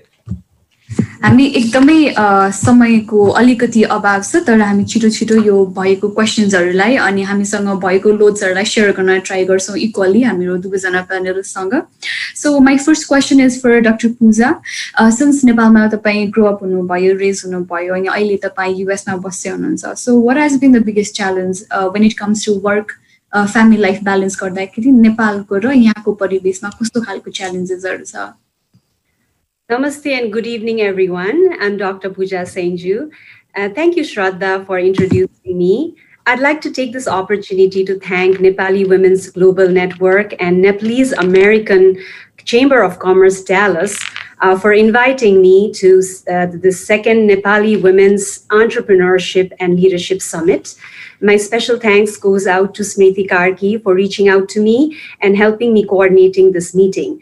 It is indeed a pleasure to share my views, experiences, and thoughts, and also to learn from fellow panelists.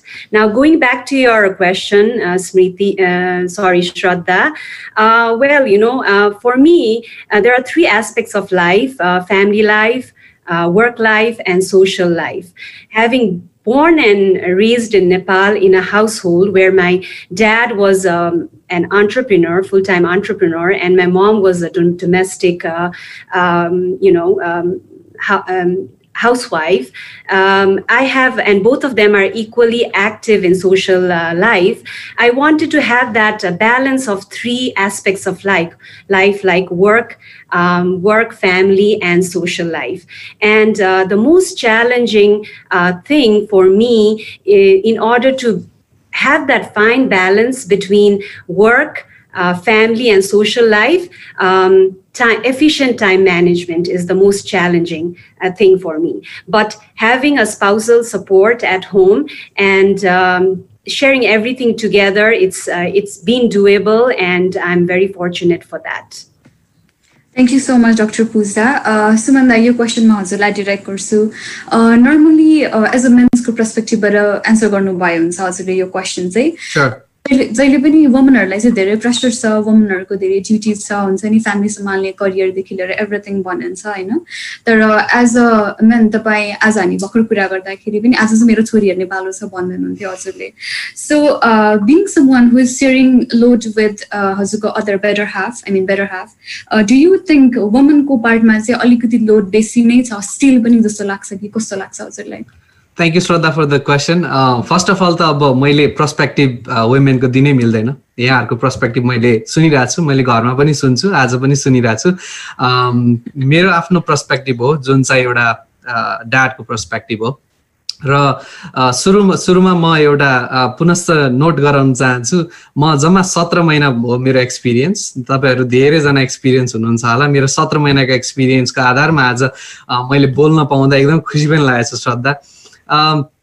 Perspective different छ, तर I totally agree with your question. Definitely yo load आमा, अझै म women भन्दा पनि आमा भन्न रुचाउँछु. आमालाई बढी नै छ, त्यो मैले बुझ्नु जरुरी छ. त्यो युनिभर्सल फ्याक्ट मैले बुझिन भने मैले मेरो परिवारमा के पनि मद्दत चाहिँ गर्न सक्दिन. तर बुझ्दै पनि कहिले कति धेरै परिस्थितिहरुमा, जस्तै हामी यदि नेपालमै अहिले बसेर म ड्याड भइरहेको भए त्यो परिस्थिति हाम्रो सराउन्डिङ हेरेर मलाई कति धेरै गाह्रो हुन्थ्यो होला. मैले देखिरहेको छु मेरो श्रीमतीलाई मद्दत चाहिरहेको छ, तर पनि त्यो एउटा हामी भन्छौँ नि, हाम्रो त्यो समाजले नै एउटा ड्याडको परिभाषा अलिकति फरक गरिदिएको छ. तर हामी अहिले यति सजिलो इन्भाइरोमेन्टमा छौँ अमेरिकामा, हामी आफ्नै पर्सपेक्टिभ डेभलप गरिरहेका छौँ. मलाई छिमेकीले केही भन्ला भन्ने डर छैन, मलाई कसैले केही मेरो घर चियाएर हेरेर कसैले कुरा काट्ला भन्ने डर छैन. त्यो हिसाबले पनि म मेरो श्रीमतीलाई, म मेरो छोरीलाई सकेसम्म धेरै समय दिन्छु.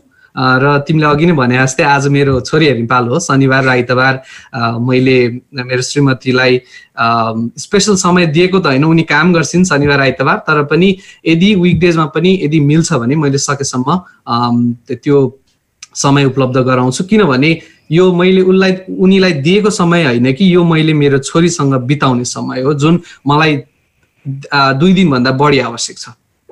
Very true. Thank you so much, Sumandai. Going back to Dr. Puja, next question. हजुरको ओपिनियनमा चाहिँ जुन हाम्रो यो नर्मली हाम्रो टिपिकल नेपाली फ्यामिली ब्याकग्राउन्डतिर जाने हो भनेदेखि चाहिँ घरको खर्चहरू मेल मेम्बरले, त्यसै गरी घरको किचनको डिपार्टमेन्ट चाहिँ वुमनले सम्हाल्ने जुन एउटा चलन छ हैन. तर सिन्सली टाइमहरू चेन्ज भएको छ अनि हामी यो शेयर द लोड भन्ने टपिकमा छौँ. डाक्टर पूजालाई चाहिँ के लाग्छ, यो रेस्पोन्सिबिलिटिजहरू चाहिँ कसरी डिभाइड गर्नुहुन्छ हजुरले आफ्नो डेली लाइफमा चाहिँ?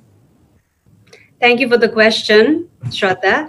Well, in my personal life or in my household, it doesn't work like women does the cooking and cleaning and man goes out and, earns the living. In our household, it's a shared responsibility. Our married life is like a kind of a, partnership, not talking about financial aspect only, but also everything, all aspects. So we actually, work with together with each other in a team environment, and we try to help each other out. We have a mutual trust and understanding. He respects me and I respect him as a different individual. We have different, personalities and interest and passion. So he lets me do whatever I want to do, of course, if it's a good thing. So in my case and in my household, we actually share the, domestic household activities, everything in a divide and conquer type of rule, So from morning to breakfast, let's say, he's an early riser and I'm not an early riser. So he takes care of breakfast and snack, and I usually take care of meals. So, but, being an entrepreneur, and I have some days I have a very long and stressful and challenging days. I come home and I don't expect, I'm not expected to come home and cook dinner. In fact, when he is already aware that I'm coming home really stressed and, had a hard, long life, work, I come home and the dinner is already ready, So that way we always help each other out to go with the flow. Some days are easy, some days are challenging, but, it's like a really good team environment. He's just not, just like a husband and he just has a role of, going out, but he does everything, share everything with me, cooking, cleaning, everything, all the domestic chores that we have to do every day to run our living. And also, in terms of taking care or monitoring our kid, we also share the responsibility. Let's say he can guide him in math and English, and I can guide him in science and social studies. Whoever has better aptitude in whatever field they are good at. So we do this everything in a team environment. It's like really good teamwork. We have, yeah. So thank you so much, Dr. Puja. Sumandai ma हजुरलाई यही question direct गर्न चाहन्छु, तर question चाहिँ यस्तो छ है त, हजुरले आफ्नो जुन अहिले भन्नुभयो नि 17 मन्थ्सको एक्सपिरियन्समा जुन यो लोड्सहरू सेयर गर्दै हुनुहुन्छ, जुन हामी पहिला हाम्रो नेपालको ब्याकग्राउन्डमा पाएनौँ, सो फार हजुरको एक्सपिरियन्स र यो लोड सेयर गर्दाखेरि चाहिँ कस्तो खालको इन्भाइरोमेन्ट क्रिएट हुँदो रहेछ, हाम्रो फ्यामिली इन्भाइरोमेन्ट चाहिँ कस्तो खालको क्रिएट हुँदो रहेछ? Thank you, Shraddha. I agree with Dr. Puja. उहाँको एन्सरमा एब्सोल्युटली एग्री गर्छु. टिम इन्भाइरोमेन्ट हो, अन्डरस्ट्यान्डिङ नभइकन त कुनै पनि घर चल्दैन हैन. र मेरो हाम्रो परिवारमा चाहिँ उदाहरणको हकमा भन्नुपर्दा उनी खाना बनाउँछिन्, म मात्छु, म खाना बनाउँछु, उनी भाँडा माझ्छिन्. That's simple. अब एउटा कुरा गरेर त्यसलाई म सुरुवात गर्छु, उनी पुरा गर्छिन्, उनी सुरुवात गर्छिन्, म पुरा गर्छु. त्यसमा यो कसको काम भन्ने नै छैन हैन. त्यसरी नै चलिरहेको छ र सायद यो टिमवर्क नै होला, अन्डरस्ट्यान्डिङ होला. आई थिंक मैले बुझ्नुपर्ने कुराहरू मैले बुझ्दैछु, बुझिरहेको छु, र उनले बुझ्नुपर्ने कुरा उनले बुझिरहेकी छन्. त्यो एउटा कुनै रुल्स छैन, हाम्रो कुनै फ्रिजमा म्याग्नेटमा रुल्स कुनै लेखिएको छैन, तर सेल्फ मेड रुल्स नै फलो भइरहेको छ र नै सजिलो भइरहेको छ. I don't know if I answered your question or not. No, perfectly fine, Sumandai. So since as हामी यहाँनिर वुमन एम्पावरमेन्ट लिडरशिप भनेर प्रोग्राम चलाइरहेको छौँ, अनि यो सबै वुमन्सहरूको बिचमा सुमन्दाई आज एकजना स्पिकर प्यानलिस्ट हुनुहुन्छ, मेन्सको पर्सपेक्टिभ हामीलाई डिफाइन त नभनौँ, आफ्नो एउटा पर्सपेक्टिभ दिनको लागि. सो सुमन्दाई, it's a question for you. Normally हामी चाहिँ एकदमै वुमन एम्पावरमेन्ट भनेर कुदिरहेको छौँ, यसले गरेर एज अ मेल पर्सपेक्टिभ यो पनि हजुरको एन्सर है, यसले गरेर चाहिँ अलिकति मेन्सहरूलाई प्रेसर परेको छ, यो शेयर द लोड भन्दा हामीले अलिकति लोड मेन्सहरूलाई अलिक धेरै दिएको छौँ कि जस्तो फिल भएको छ एज अ मेन तपाईँले भन्नु पर्दाखेरि चाहिँ? आई डोन्ट थिङ्क त्यस्तो बढी लोड छ जस्तो मलाई चाहिँ लाग्दैन. किन भन्दाखेरि हामीलाई यो प्रेसर चाहिँ पुरुषहरूले भन्दा पनि बढी अलिकति समाजले दिएको जस्तो लाग्छ. तर समाज अगेन टकिङ अबाउट सोसाइटी, हामी यहाँ चाहिँ अलिकति इजी वेमा लिइरहेछौँ. अब जुन हामी अहिले सबैजना प्यानलिस्टहरू सबैजना इन्क्लुडिङ मी हामी नेपालमा भएको भए हामी यही कुरा यति सहज रूपमा कुरा गर्न सक्दैन थियौँ होला.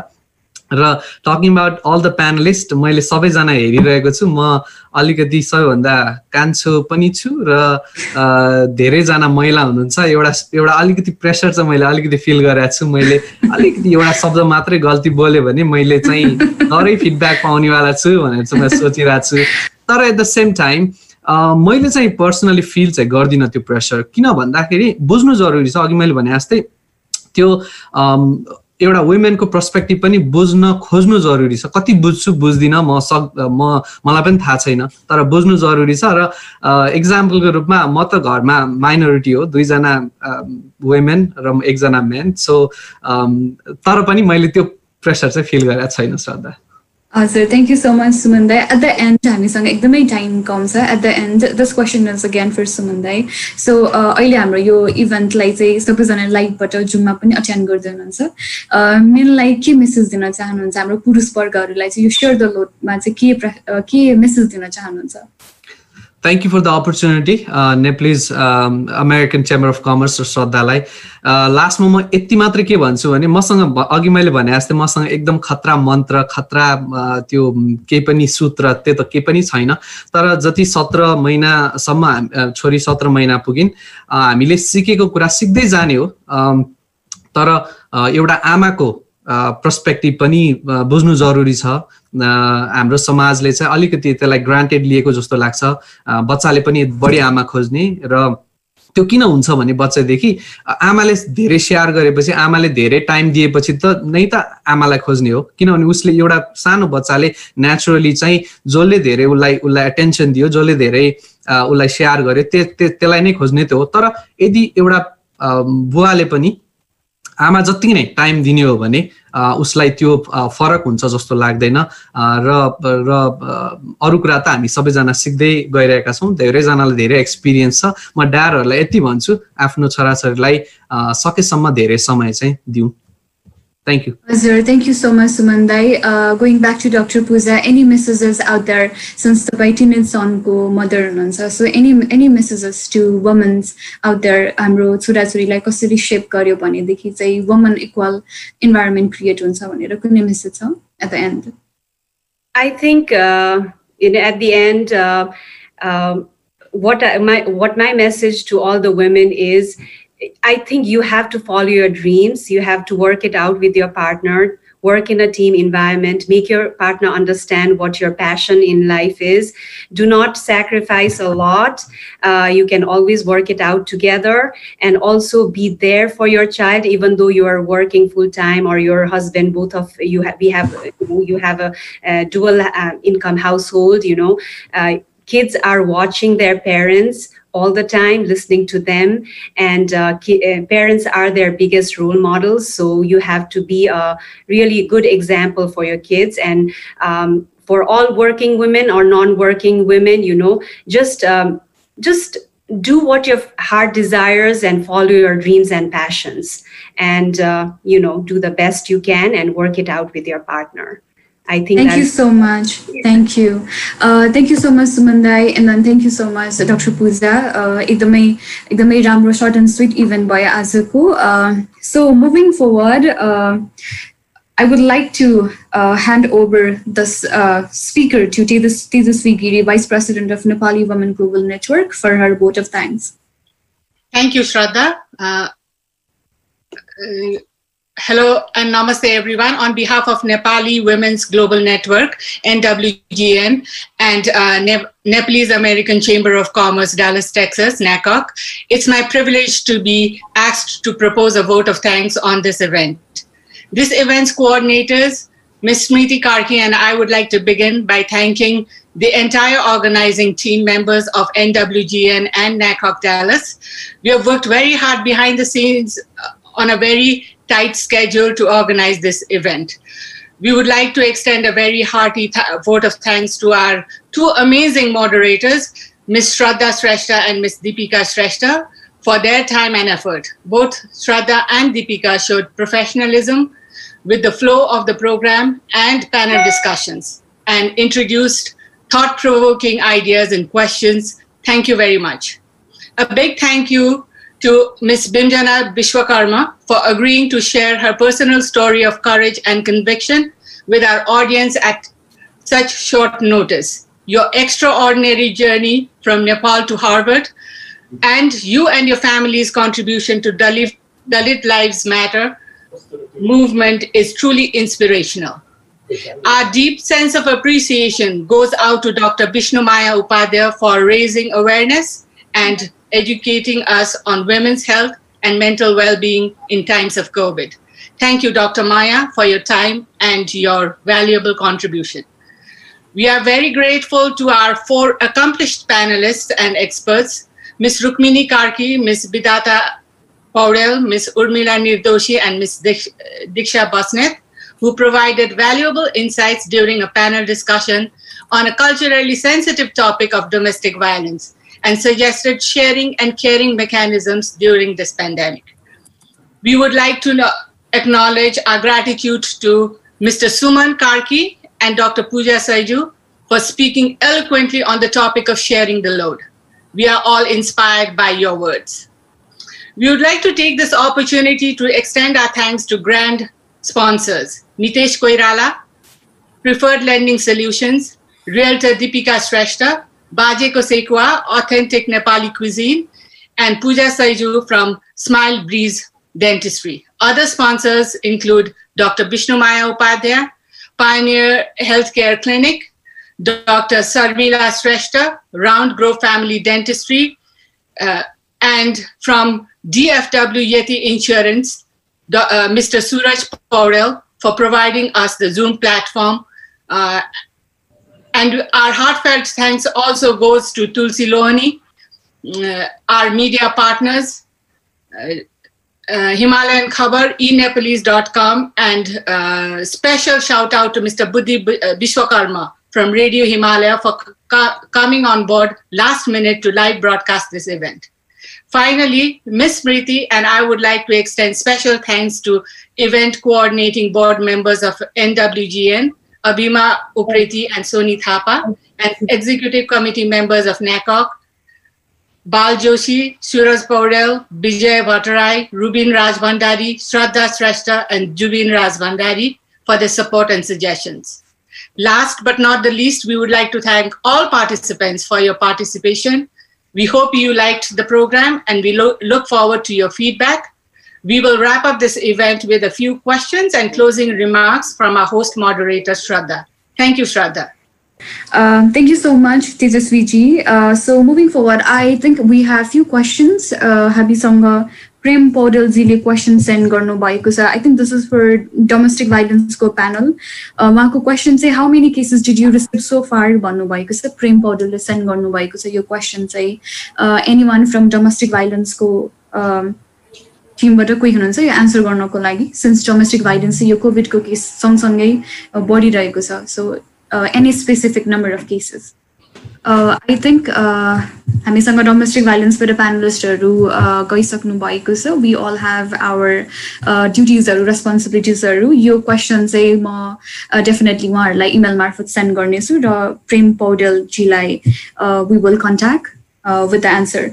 So हामीसँग again समय एकदमै कम छ, तर with said that हामीले नेपाली टाइम भन्दा अलिकति छिटो हामीले अमेरिकन टाइममै कन्क्लुड गर्नलाई सफल भयौँ. सो आजको यो इभेन्ट सकिसके पछाडिको टेक अवे मेसेज भनेको चाहिँ सिन्स आज बिहान चाहिँ स्मृति दी तेजस्वीजीसँग मेरो कुरा भएको थियो, हामी चाहिँ एउटा कोर टिम फर्म गर्न ट्राई गर्दैछौँ. यसको लागि we will be in contact with all the wonderful women's here. अनि त्यसै गरी आजको टेक अवे मेसेजमा 3टा स्टेपमा भन्न चाहन्छु. Share the load. आज यहाँनिर चाहिँ सबैजनाले सुन्नु भएको छ, लाइभ हेर्नु भएको छ, कतिजना पुरुष वर्गहरूले पनि घरमा गएर लोड सेयर गर्न ट्राई गरौँ. Second, be there for someone going through mental health issue.